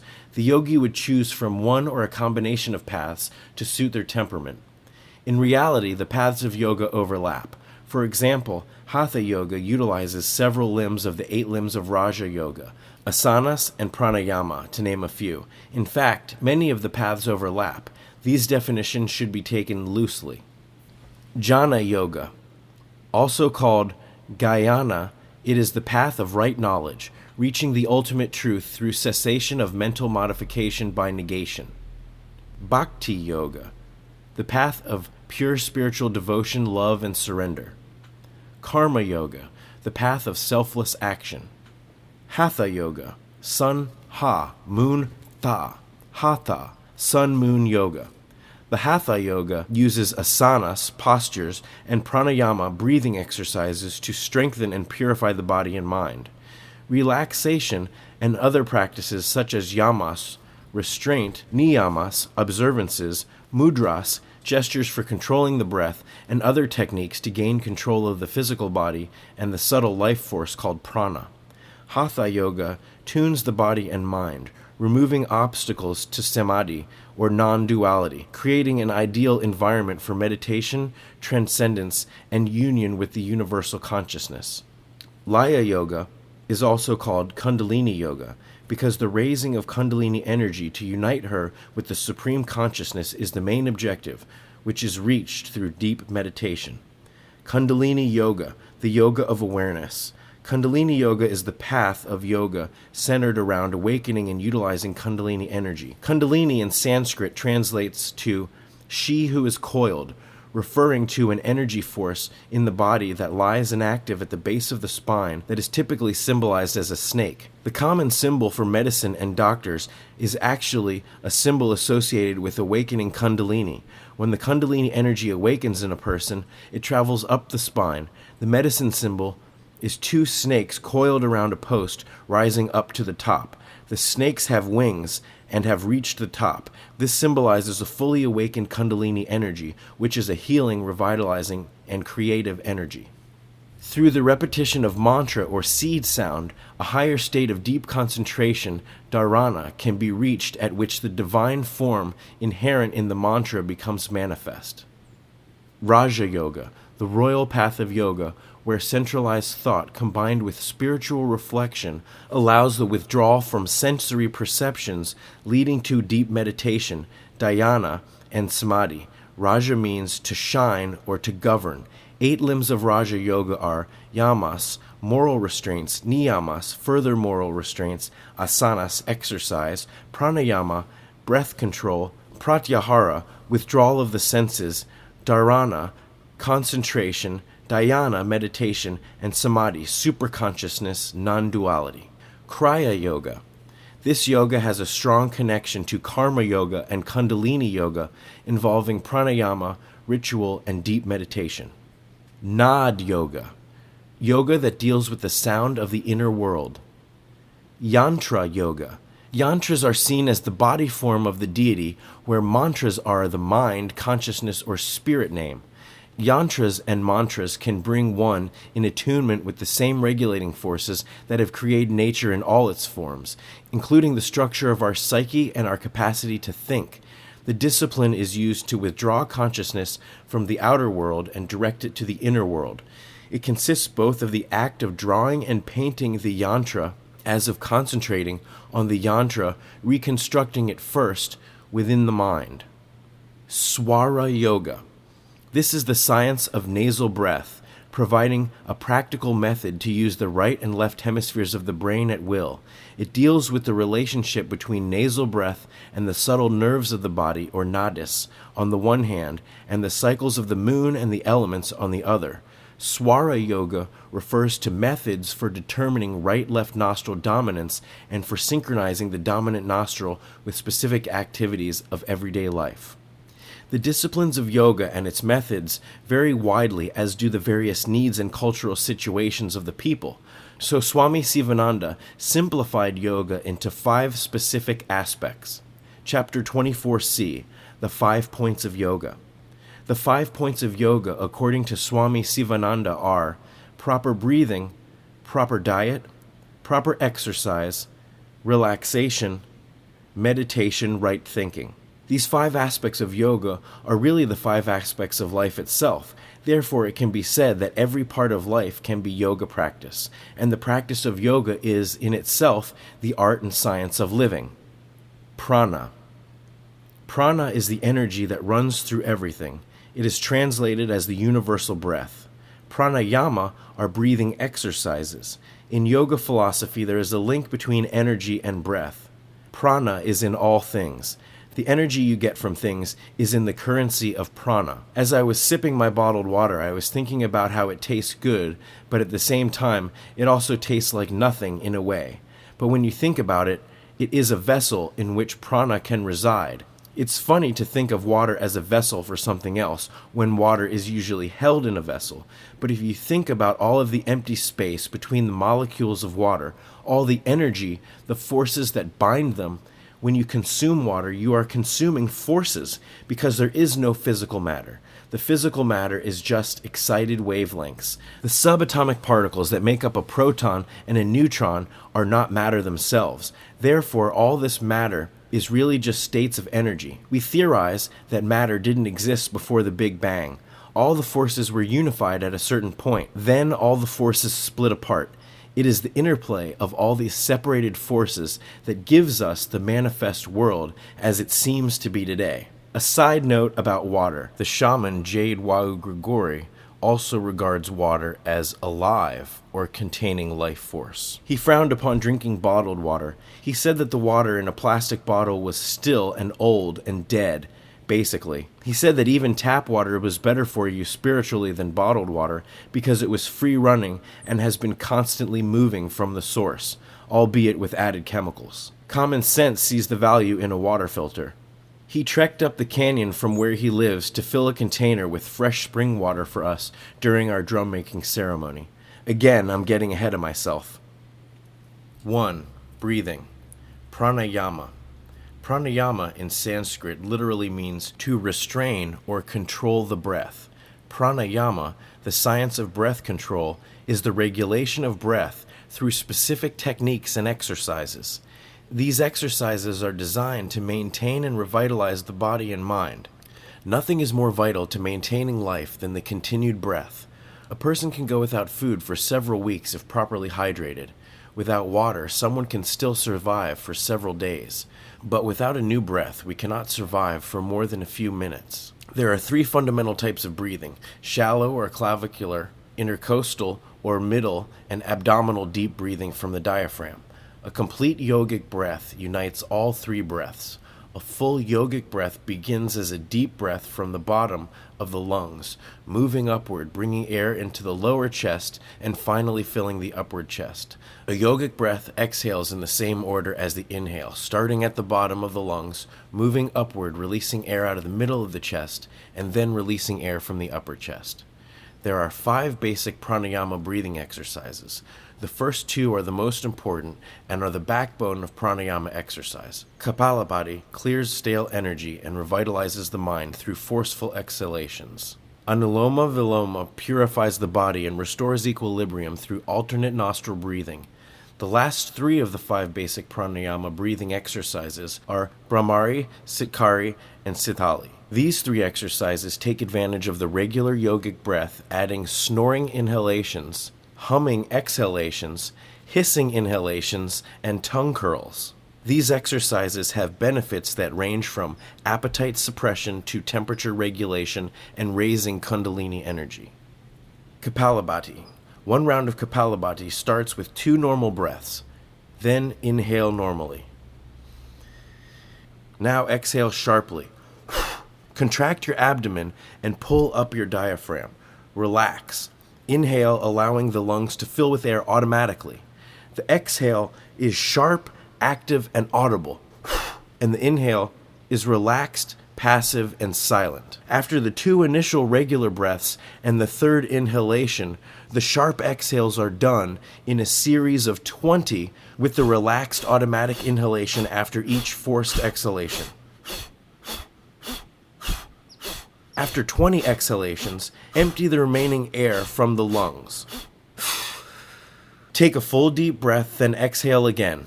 Now inhale and hold the breath. Concentrate within. Flexing the sphincter muscles, bring the energy from the base of the spine up to the brain. This is the vital energy yogis call prana. Visualize the energy rising up into the brain or Ajna chakra. Holding the breath, visualize the energy being held there. Exhale. Begin a second round by 2 regular breaths. Practice 3 rounds of 20 for beginners and move up to rounds of 60. Anuloma Viloma. This alternate nostril breathing exercise uses a counting ratio of 2, 8, 4. Breathing in through one nostril, retaining the breath, then exhaling through the other nostril by closing each nostril with the hand. 1 round of Anuloma Viloma uses the count 4, 16, 8. Holding your hand in the Vishnu Mudra pose, raise your right hand to your nose. Squeeze your right nostril closed with your thumb and your left nostril closed with your ring and pinky finger. Begin by inhaling through the left nostril while holding the right nostril closed with your thumb and count to 4. Hold the breath, count to 16 with both nostrils closed. Now breathe out of the right nostril, squeezing the left nostril closed with the ring and little fingers to a count of 8. Now breathe in with the right nostril, closing the left nostril with the ring and little fingers to a count of 4. Close both nostrils to a count of 16. Breathe out of the left nostril to a count of 8 while holding the right nostril closed with the thumb. That completes 1 round. Start with rounds of 3. Brahmari is the basic yogic breath, a full breath in, but you primarily close the glottis as you inhale through both nostrils. This creates the snoring sound, clearing and vibrating your throat and nasal area. Exhale slowly, making a humming sound. The humming allows you to slow your breath. Repeat 10 times. Sitkari is also a full yogic breath, but this exercise is unusual because you must inhale through the mouth and exhale through the nose. Press your tongue to the roof of your mouth and inhale slowly through your mouth. You will make a hissing sound. After slowly inhaling, retain the breath as long as possible. Then exhale slowly through the nose. Repeat this process 5 to 10 times. Sitali is also another rare pranayama that asks you to breathe in through the mouth. Stick out your tongue slightly and curl it up. Make your tongue a straw, sipping the air through your tongue. Hold the breath. Exhale slowly through your nose. Do 5 to 10 rounds. There are many more breathing exercises with very specific purposes, including strengthening the nervous and digestive systems to increase the flow of prana and raise kundalini. Again, from Swami Sivananda's Kundalini Yoga. The process, as described in the Yoga Kundalini Upanishad, for arousing kundalini is simple. When a person exhales, the prana goes out 16 digits. In inhalation, it goes in only 12 digits, thus losing 4. The kundalini is aroused if one can inhale prana for 16 digits. This is done by sitting in Padmasana, and when the prana is flowing through the left nostril and lengthening inwards 4 digits more. From Kundalini Yoga by Swami Sivananda, Google Sivananda Kundalini Yoga for more info. 2. Diet. The yogi should take sweet and nutritious food. He should fill half the stomach with food. He should drink water, 1/4 of the stomach. He should leave the 4th quarter of the stomach unfilled in order to propitiate Lord Siva, the patron of the yogins. This is moderation in diet. Swami Sivananda Kundalini Yoga. A yoga diet is a vegetarian diet. This is because of yoga's stance on non-violence. One must recognize where their food comes from. It may also be noted, although humans can consume almost anything, our closest wild cousins, the great apes, including orangutans and gorillas, eat about 97% vegetation, including leaves, fruit, shoots, roots, stems, and flowers. Only 3% consists of insects, small vertebrates, grubs, and snails. I'm not advocating that we all switch to a fruit and grub diet, but we should look at the portions and proportions that we eat and ask ourselves if it is natural, healthy, and sustainable.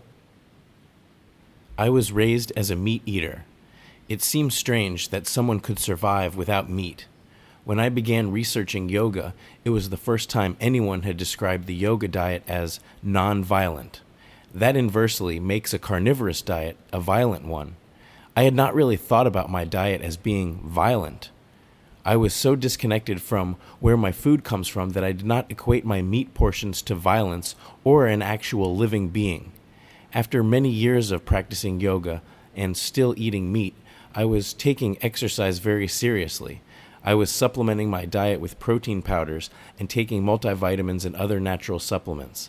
I began to see how only a small percentage of my protein intake was coming from meat, and the meat I was eating was not very lean or even high quality. When it came to meat, I ate what tasted good. Around this time, I also became involved with animal rescue organizations. I was volunteering with adoptions, transporting animals from shelters to rescues, and fostering the ones in need of temporary home. The director of one of the rescues and someone who became a close friend put it to me in a way that I never quite considered. She asked me how I could try so hard saving the animals and then turn around and eat them. I didn't have an answer. Soon after that was the week leading up to Thanksgiving. I decided not to eat any turkey until Thanksgiving, and then I decided I would not eat any meat of any kind. On Thanksgiving I ate turkey, but after that I was very uncomfortable every time I ate meat. By New Year's Eve I was done. Not eating meat requires learning about proper nutrition and enlarging one's scope. I do not want to launch into a big discussion about how you can survive without eating meat.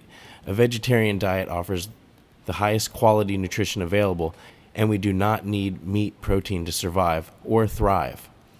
I have had fun with my transition and my explorations into new ingredients and food. I started a food blog that documents my explorations in the kitchen and my changing perspectives on diet. It is at www.tummygrumble.com if you want to check it out.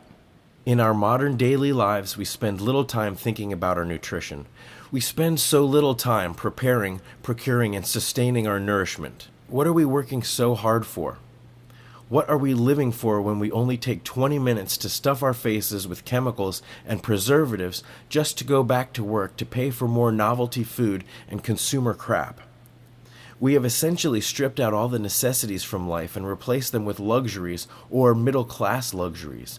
We don't take the time to eat right, but we entertain ourselves sick. We buy cheap crap that imitates what the rich used to have. Today, we are all comparable mini-Mick millionaires in contrast to what any generation had before us. We have so much possibility at our fingertips that our ancestors would never believe it. It's time to focus on food. It's time to learn about nutrition and get to know real food once again. The Sivananda Yoga Center makes these suggestions about transforming your diet.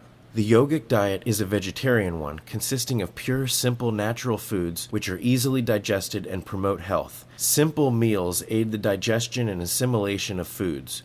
Nutritional requirements fall under 5 categories: protein, carbohydrates, minerals, fats, and vitamins. One should have a certain knowledge of dietetics in order to balance the diet.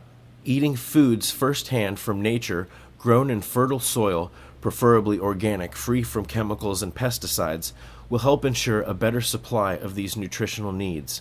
Processing, refining, and overcooking destroy much food value. Any changes in diet should be made gradually. Start by substituting large portions of vegetables, grains, seeds, and nuts until finally all flesh products have been completely eliminated from the diet. The yogic diet will help you attain a high standard of health, keen intellect, and serenity of mind. To really understand the yogic approach to diet, one has to get familiar with the concept of the 3 gunas, or qualities of nature. The 3 gunas. In the unmanifest universe, all energy was one. In the manifest physical universe, there are 3 qualities, or gunas, that pervade all things. These gunas can be used to describe states of being, in this case related to diet and food. A fresh strawberry grown in the garden is sattvic, pure, ripe. But there may be some rajasic, passion over ripening, and some tamasic, darkness, spoiled areas as well. Sattvic food. This is the best diet for a student of yoga, and it is a diet that consists of pure, fresh foods. The sattvic diet nurtures the body and the mind with light foods rich in nutrients and vital life energy.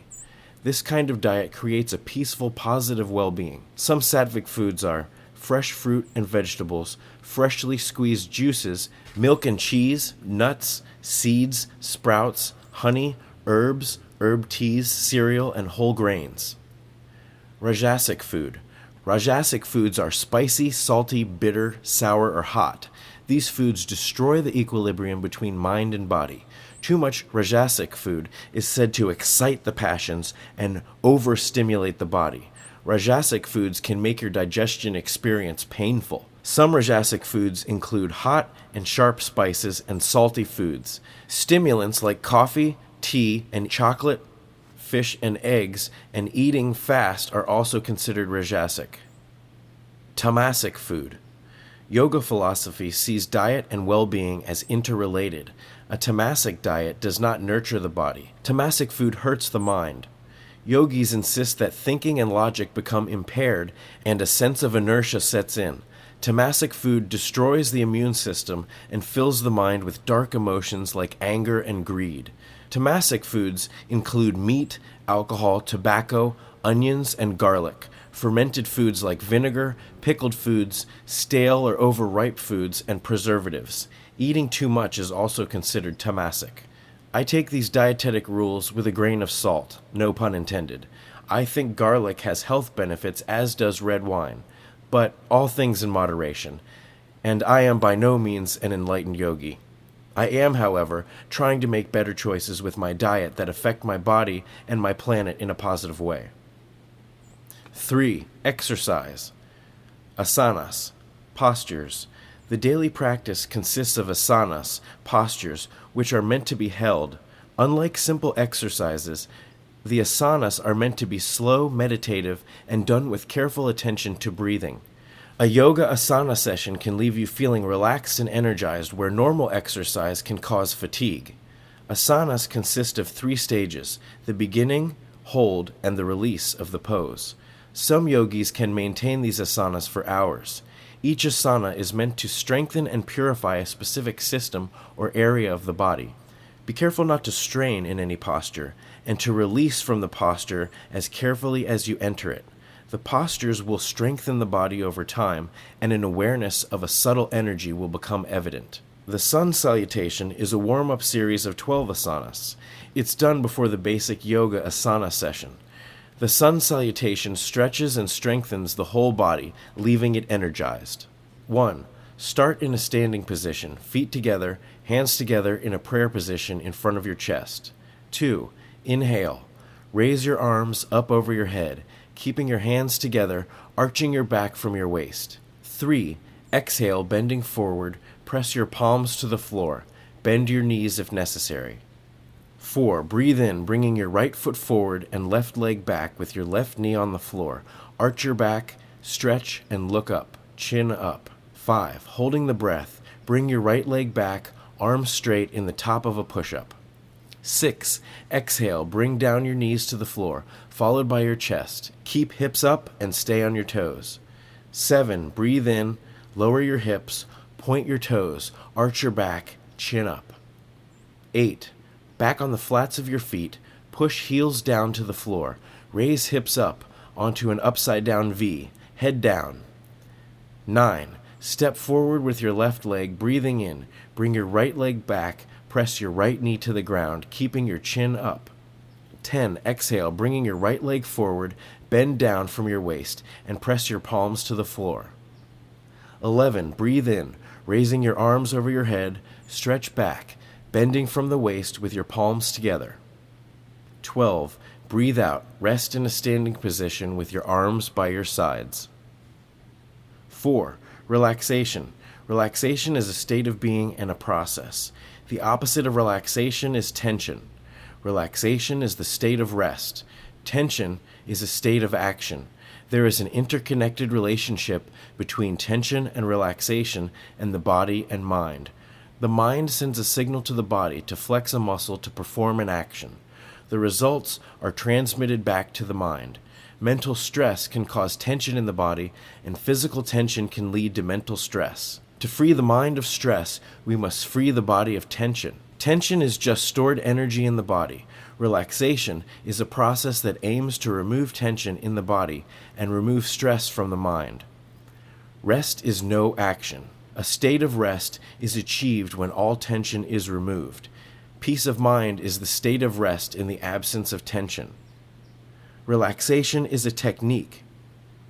Yogis consider 3 aspects of relaxation: physical, mental, and spiritual. Sharon, the orientation leader, taught us about physical relaxation with a technique commonly known as progressive muscle relaxation.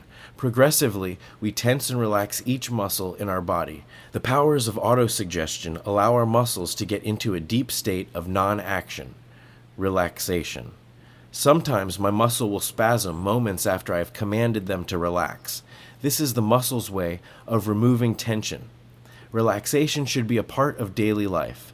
Good times for relaxation are at the conclusion of asanas or any workout and in preparation for meditation.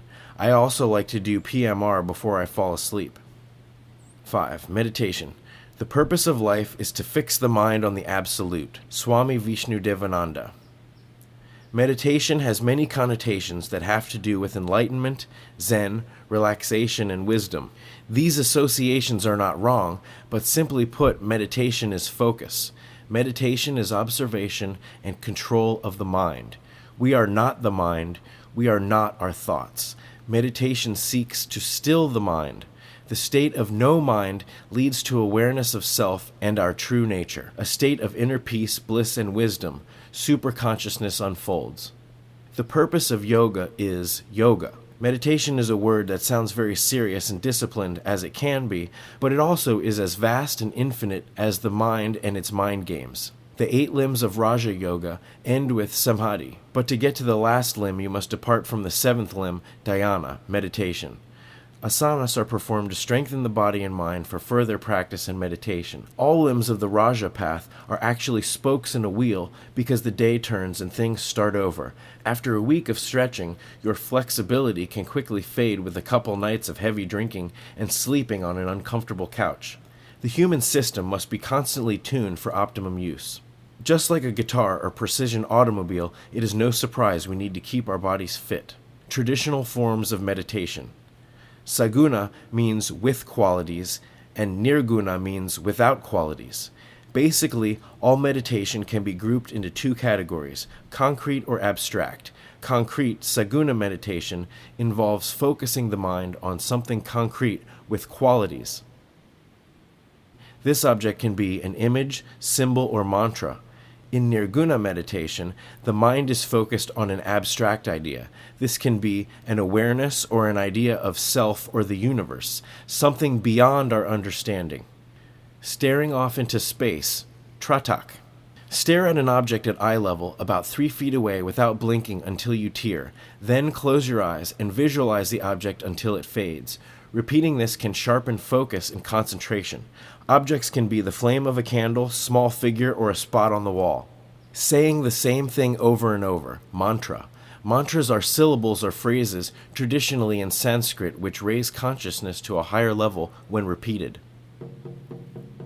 Chapter 25, Shamanism. What is shamanism? Oh man, am I going to tackle this one too?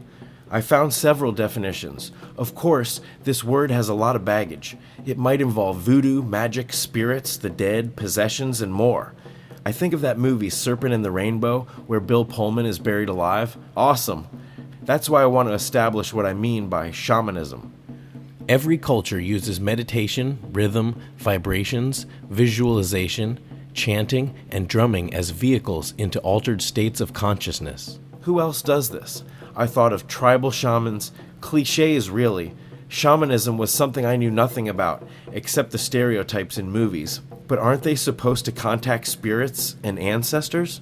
First off, I'm referring to shamanic drumming, trances that shamans go into, and the mythology surrounding that. My exposure to this world of shamanism involves my work with vibration, meditation, and what I know about the power of mantra, didgeridoo, and kundalini. As I was piecing together my ideas about how different cultures around the world use rhythm and vibration to access altered states of consciousness, I began to ask myself, who else uses rhythm? Those chanting monks, right? Those tribal shamans with the masks, what are they doing? The Native Americans, too, have shamans and a connection with their ancestors, don't they? These myths of different people around the world I was looking at with the fresh eyes of someone who had an experience that was beyond a religious or spiritual experience, but it made me reevaluate all religious, spiritual ideas because my real experience fit with multiple religious, spiritual viewpoints.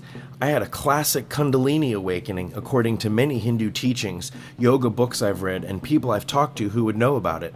I also think it is closely connected with themes and iconography of Christianity. My experience resonates with the images of the Madonna or the Virgin Mary and Child, baby Jesus. I am convinced that in every mythology, religion, culture, there is evidence of real connection through altered states of consciousness. It seems that these are all just phases of consciousness. Back to the chicken and the egg, it's all life. The physical world, the quantum world, the spiritual world are all one thing. We shift our focus to perceive different aspects of it because that's how we have to do it.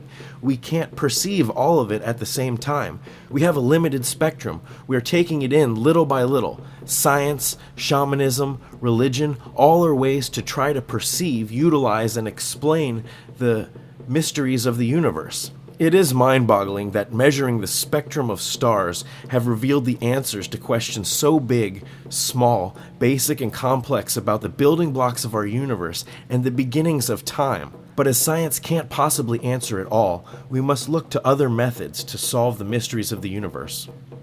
Chapter 26, Mechanics of Shamanism. Before the binaural beat, there was the monaural beat of the drum.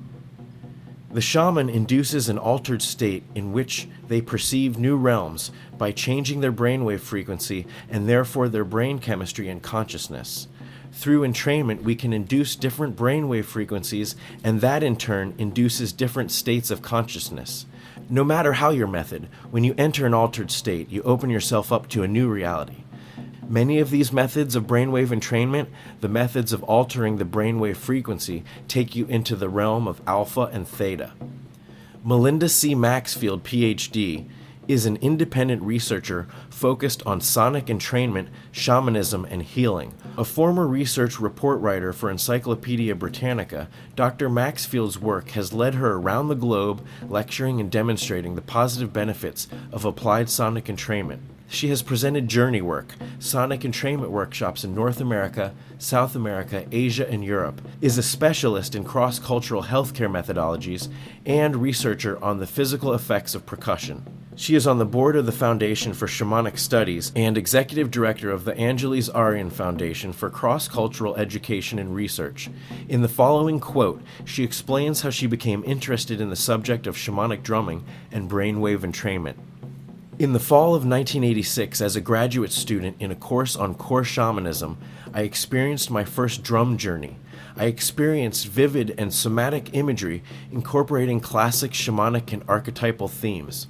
I was surprised and intrigued. I hypothesized that I was entering into an altered state of consciousness of some kind, related to, but not the same as a meditative state. If this were so, then possibly it could be tested by measuring the electrical activity of the brain with an electroencephalogram machine, EEG. 3 years later, I began my research to determine whether various drumming patterns would be associated with different brainwave activity as measured by cortical EEG, and to determine if the subjective experience of percussion in general and rhythmic drumming in particular would elicit images or sensation with a common theme. Effects of Rhythmic Drumming on EEG and Subjective Experience. Abstract by Melinda C. Maxfield, Ph.D. The purpose of the research was to determine whether various drumming patterns would be associated with different brainwave activity as measured by cortical EEG, and to determine if the subjective experience of percussion in general and rhythmic drumming in particular would elicit images or sensations with a common theme.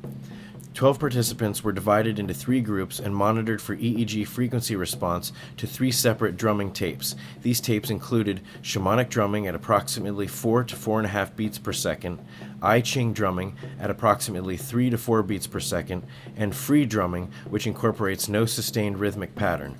4 cortical sites, bilateral periotemporal and periotocentral areas, were monitored for each participant during 3 sessions. At the conclusion of the sessions, each participant prepared a brief written account and was given a tape-recorded interview of his or her subjective experience. These subjective experiences were then categorized according to recurring themes and consensual topics. This research supports the theories that the use of the drum by indigenous cultures in ritual and ceremony has specific neurophysiological effects and the ability to elicit temporal changes in the brainwave activity, and thereby facilitates imagery and possible entry into an ASC, altered state of consciousness, especially the SSC, shamanic state of consciousness.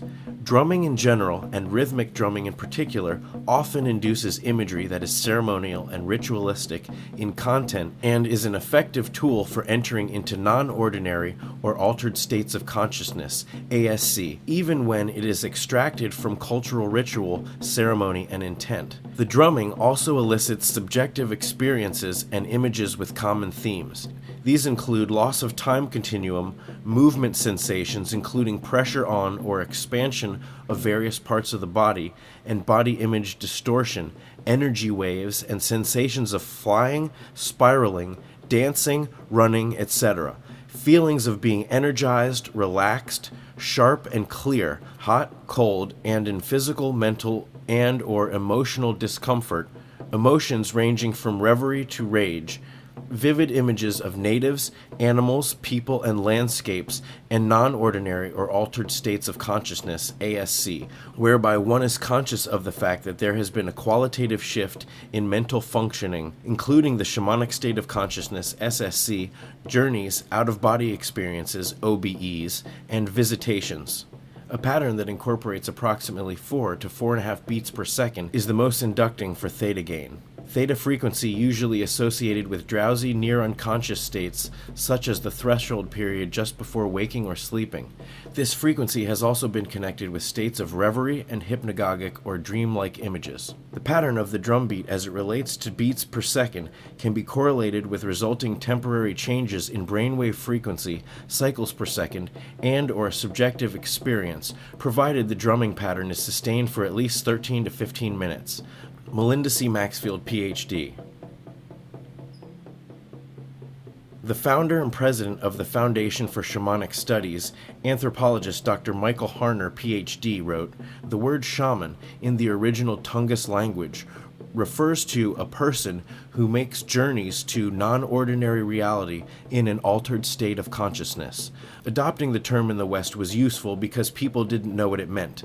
Terms like wizard, witch, sorcerer, and witch doctor have their own connotations, ambiguities, and preconceptions associated with them.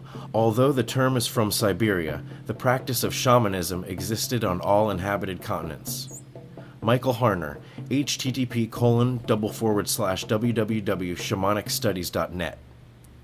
After years of extensive research, Marseille Eliade, in his book Shamanism, Archaic Techniques of Ecstasy, concluded that shamanism underlies all other spiritual traditions on the planet, and that the most distinctive feature of shamanism, but by no means the only one, was the journey to other worlds in an altered state of consciousness. http://www.shamanism.org/articles/article01.html.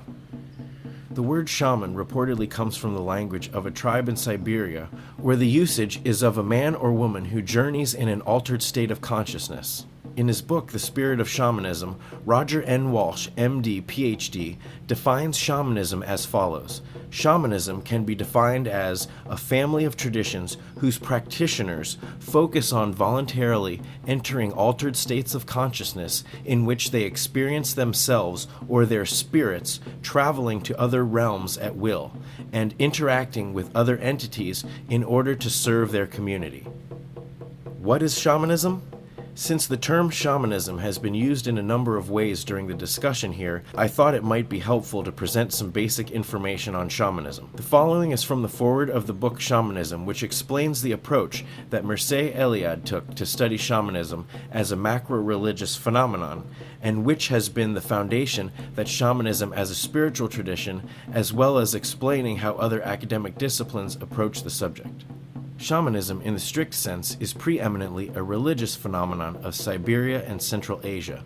The word comes to us through the Russian from the Tungusic saman. The first definition of this complex phenomenon, and perhaps the least hazardous, will be shamanism equals technique of ecstasy. Yet one observation must be made at the outset. The presence of a shamanic complex in one religion or another does not necessarily mean that the magico-religious life of the corresponding people is crystallized around shamanism. This can occur, as for example in certain parts of Indonesia, but it is not the most usual state of affairs. Generally, shamanism coexists with other forms of magic and religion.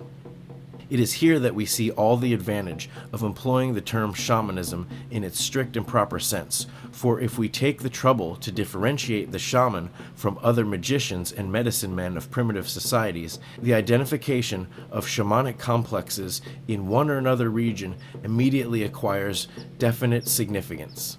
Magic and magicians are to be found more or less all over the world, whereas shamanism exhibits a particular magical speciality on which we shall dwell at length. Master over fire, magical flight, and so on. By virtue of this fact, though, the shaman is among other things a magician.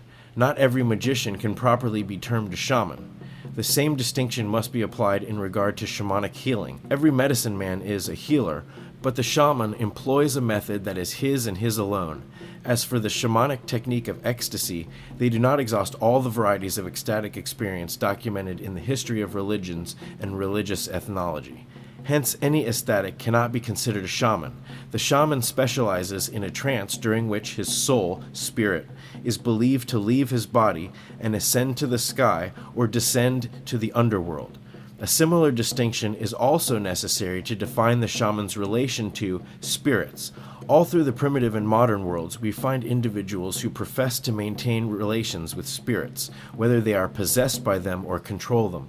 Several volumes would be needed for an adequate study of all the problems that arise in connecting with the mere idea of spirits, and of their possible relations with human beings, for a spirit can equally be the soul of a dead person, a nature spirit, a mythical animal, and so on. But the study of shamanism does not require going into all this. We need only define the shaman's relation to his helping spirits. It will easily be seen wherein a shaman differs from a possessed person. For example, the shaman controls his spirits, in the sense that he, a human being, is able to communicate with the dead, demons, and nature spirits without thereby becoming their instrument. To be sure, shamans are sometimes found to be possessed, but these are exceptional cases for which there is a particular explanation. Marseille Elliott, Shamanism, Archaic Techniques of Ecstasy, Princeton University Bollinger Series, 1964. Originally published in French as Le Chamanisme et les Techniques Archaïques de l'Ecstasy. Librairie Payot, Paris, 1951. Revised and enlarged for the Bollinger edition. Late one night during my research, I stumbled upon an article about shamanic drumming by Jade Wahoo Grigori, and then a video on the same subject. The sincerity and knowledge with which he spoke inspired me to contact him about purchasing a shamanic drum for the purpose of recording with it. I had hoped to learn about the shamanic drum to incorporate it in my meditation programs. Jade was easily reachable, and he encouraged me to take part in a drum-making ceremony at his home in Sedona, Arizona. He had me at drum making. So I was on my way through the Mojave Desert to the Red Rocks of Sedona. I spent the night in the Mojave under the stars of a moonless night. The Milky Way was so bright that I thought it was a storm cloud reflecting the light of a moon that never rose. As the Milky Way tracked with the stars, I realized its true identity and really saw it for the first time as our ancestors did. I recorded an hour of desert ambience that ended up as the foundation for the progressive muscle relaxation program. The next day, car trouble in the desert almost prevented me from reaching my destination, but 2 hours and a rental car later, and I was back on the road to Sedona, with only an hour to spare. During the drum-making weekend, I told Jade about my Kundalini experience, and I asked him what entity I had connected with, and he said it sounded like I got in touch with spirit. That was a disappointing answer at first, because I wanted to know who that being was. When I ponder the answer, though, the idea of spirit makes sense. What transient form did it take? What transient form was I in at that moment? The entity could have just easily asked me, "What are you?" Aren't I a spirit of some sort going through change? Therefore, like classifying chickens and eggs into static states is a fundamental mistake, my question was also flawed. Maybe I am it, and that thing was me. Obviously, we're both operating on different levels, from different perspectives, but we met at one moment, in one point. It was a perception. I perceived a message and an experience. I was not filled with more questions. It was a complete answer, all in that moment. It's that little me that wants to understand what happened on its own terms. What was that being? The ability to comprehend the absolute while remaining an individual seems impossible, but it's the essence of what we strive for. Only through experience can you truly grasp beyond the paradox. Chapter 27, Brainwave Entrainment. After a decade of listening to and creating brainwave entrainment programs, I've come to several conclusions. The first is that the ability to enter altered states of consciousness is inherent in everyone. Animals probably do this too, in their own ways. We know that they dream. Dreams were the beginning of my quest, my search for understanding. Not just to answer the basic questions that I had, but also to satisfy that gnawing feeling deep inside. The feelings I've had in dreams, feelings of freedom, have been a driving force in my waking life. Brainwave entrainment can only create an environment conducive to altered states, but the listener is in control. The second conclusion I've come to regarding brainwave entrainment is that listening to binaural beats or isochronics is highly effective in brainwave entrainment, but without purpose and the proper programming, these heightened states may be squandered. Paradoxically, some of the most profound experiences require the listener to let go of expectations, be patient, and listen frequently as part of a regular practice. But without support from books, friends, mentors, and all the material that constitutes a culture, I am guessing that a listener would not achieve as much. That is why it is important to surround the actual programming with information, ideas, and the right mindset to allow the possibility of heightened experience through brainwave entrainment. I hope this doesn't seem contradictory. As I began to learn about the use of brainwave entraining rhythms, I also read the biographies of the pioneers in the field. It was Bob Monroe's books that really allowed me to open up myself to the possibility of what I am and what is possible. It was the immersion into the material as I was practicing the techniques that made it possible. It was the verbal guidance, the audio cues, the sound effects, the sound of waves and wind, and the soothing music and tones that created the total experience. But I feel I have to clarify again because at that moment of Kundalini explosion, when I found myself at the bottom of my spine engulfed in light and energy, before that, I was in the void. There was no music, no soundscape. The part of the program was just the lull of tones, maybe pink noise. To be honest, I wasn't there. I was in the void. I had slipped away from my physical body and my breathing, and I didn't hear any tones in my ear. So it's also about knowing when not to have music or sound effects or anything, and let the listener slip away. It's all about purpose, intention, and then letting go. Now let's get a bit more technical and talk about binaural beats and isochronics for a minute. Chapter 27a, Binaural Beats. As already stated, a binaural beat occurs when two slightly different tones are introduced, one in each ear. The brain hears a vibration that is the mechanical difference between the tones' frequencies. Sound is a vibration in a medium like air or water. When two sounds overlap, they affect each other. A sound's frequency is how many waves it has per second, hertz. What this means is that what sound is force vibrating airwaves. Light rays are actual light, particles and energy, but sound is evidence of an event that took place which displaced the pressure around it. Sound is the outward pressure wave of the source of that sound. A hand clapping is a series of waves traveling from the hand through the air into your ear. Your ear has sensitive equipment which picks up the difference in air pressure and then interprets the waves into a sound phenomenon that you can hear. Sound is like waves of water in a still pond when a rock is thrown. When two sounds collide, some waves get bigger. Some waves cancel each other out. If you have pure tones like those in binaural beats, when the frequencies are different, you have parts that cancel and parts that are boosted. The end result is a vibration that is the difference between how many waves each tone has. Imagine all waves cancel each other out, but the leftover waves are perceived as a fluctuation or a beat. The beat is perceived in the medulla oblongata, brain stem. The hemispheric synchronization that occurs in the brain has been documented scientifically, clinically, and anecdotally for decades. Personally, I have found binaural beats to be highly effective as described in previous chapters.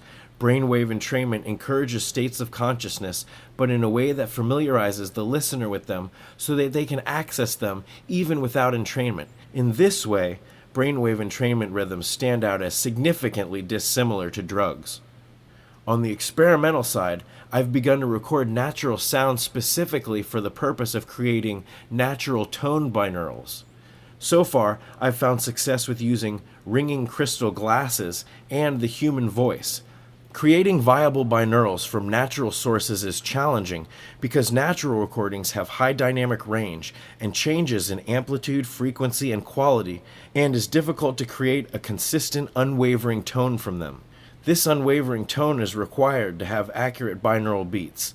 The unwavering tones are created through the layering of source recordings in a way that neutralizes peaks and valleys. This smooth tone is then adjusted to program length. The idea behind natural binaurals is that the mind, brain, and body will be more receptive to the natural sound and conducive to influence with sounds it's familiar with. Binaurals might be even more effective if the synthetic tones were replaced with natural ones. No matter how effective the binaural beats are, they still have a limitation that forced me to look at alternatives in brainwave entrainment. They require headphones, and two functioning ears for that matter. Chapter 27b, Isochronic Tones, Beats, and Noise. One of my first programs, Sleep for Sure, was a binaural beat program that started in the alpha range and went down to delta over a period of about 15 minutes. I found the program to be highly successful in its binaural form, but sometimes the headphone wires would tangle me or earbuds would make side sleeping less than comfortable. I researched about the latest in brainwave entrainment, and I discovered that many programs were now favoring isochronic tones instead of binaural beats as the foundation of their entraining rhythms. I was skeptical at first, but I experimented with the tones myself and found them to be equally as effective in pushing me towards the deep states that I found with binaurals. The strength of the beats worked on me without headphones. I knew I had found the answer I was looking for. The only problem was that isochronic tones tended to be harsh, unpleasant tones, and the period of silence made the tones very staccato and disturbing. Binaurals were subtle and barely perceivable at the right volume, but in any case the isochronic tones were too annoying to work with. My first thought was to soften the tones with a layer of pink noise, which has been part of the foundation of all my binaural programs so far. But then I had the idea of actually making isochronic beats from the pink noise itself. The point of isochronics was that there is a signal and then a silence. There was a period of sound stimulation and then the same length, duration of silence. It turned out that pink noise is perfect for this application. My recipe for isochronic noise was born. The recipe calls for pink noise to be chopped up, diced, into the appropriate length. 4 Hz, for example. That means 4 periods of sound with a period of silence after each sound. The head and tail of each sound has been faded on and off to ease the harshness of the pulse. Then a foundation of pink noise is added as a garnish, thus removing the true period of silence. The isochronic noise is still highly effective, but tailored smooth in such a way as to make it listenable, palatable. What's the point if it's unbearable, inedible? Now we're cooking. Just as I had the idea to create natural binaural beats with natural tones, I realized that the pink noise could be replaced with natural sounds of crashing waves, digitally edited to the appropriate duration and frequency. I also decided to replace the foundation of pink noise with sounds of waterfall, rushing river, and babbling brook, mixed together, each contributing to a fuller sound than the standard pink noise. The rushing river creates the foundation that replaces the pink noise. The babbling brook creates some interest as the listener hears the water ripple and trickle over the rocks. The waterfall sounds like mist and is the high-end soft buzz that blends it all together. This foundation, combined with the isochronic ocean waves, create an isochronic noisescape that is audibly fuller than the simple pink noise version. Don't get me wrong, the pink noise version is highly effective and perfect for blending into music, but in cases where the isochronic noise needs to be more upfront, the natural version creates a sense of freedom and space that the original noise doesn't produce.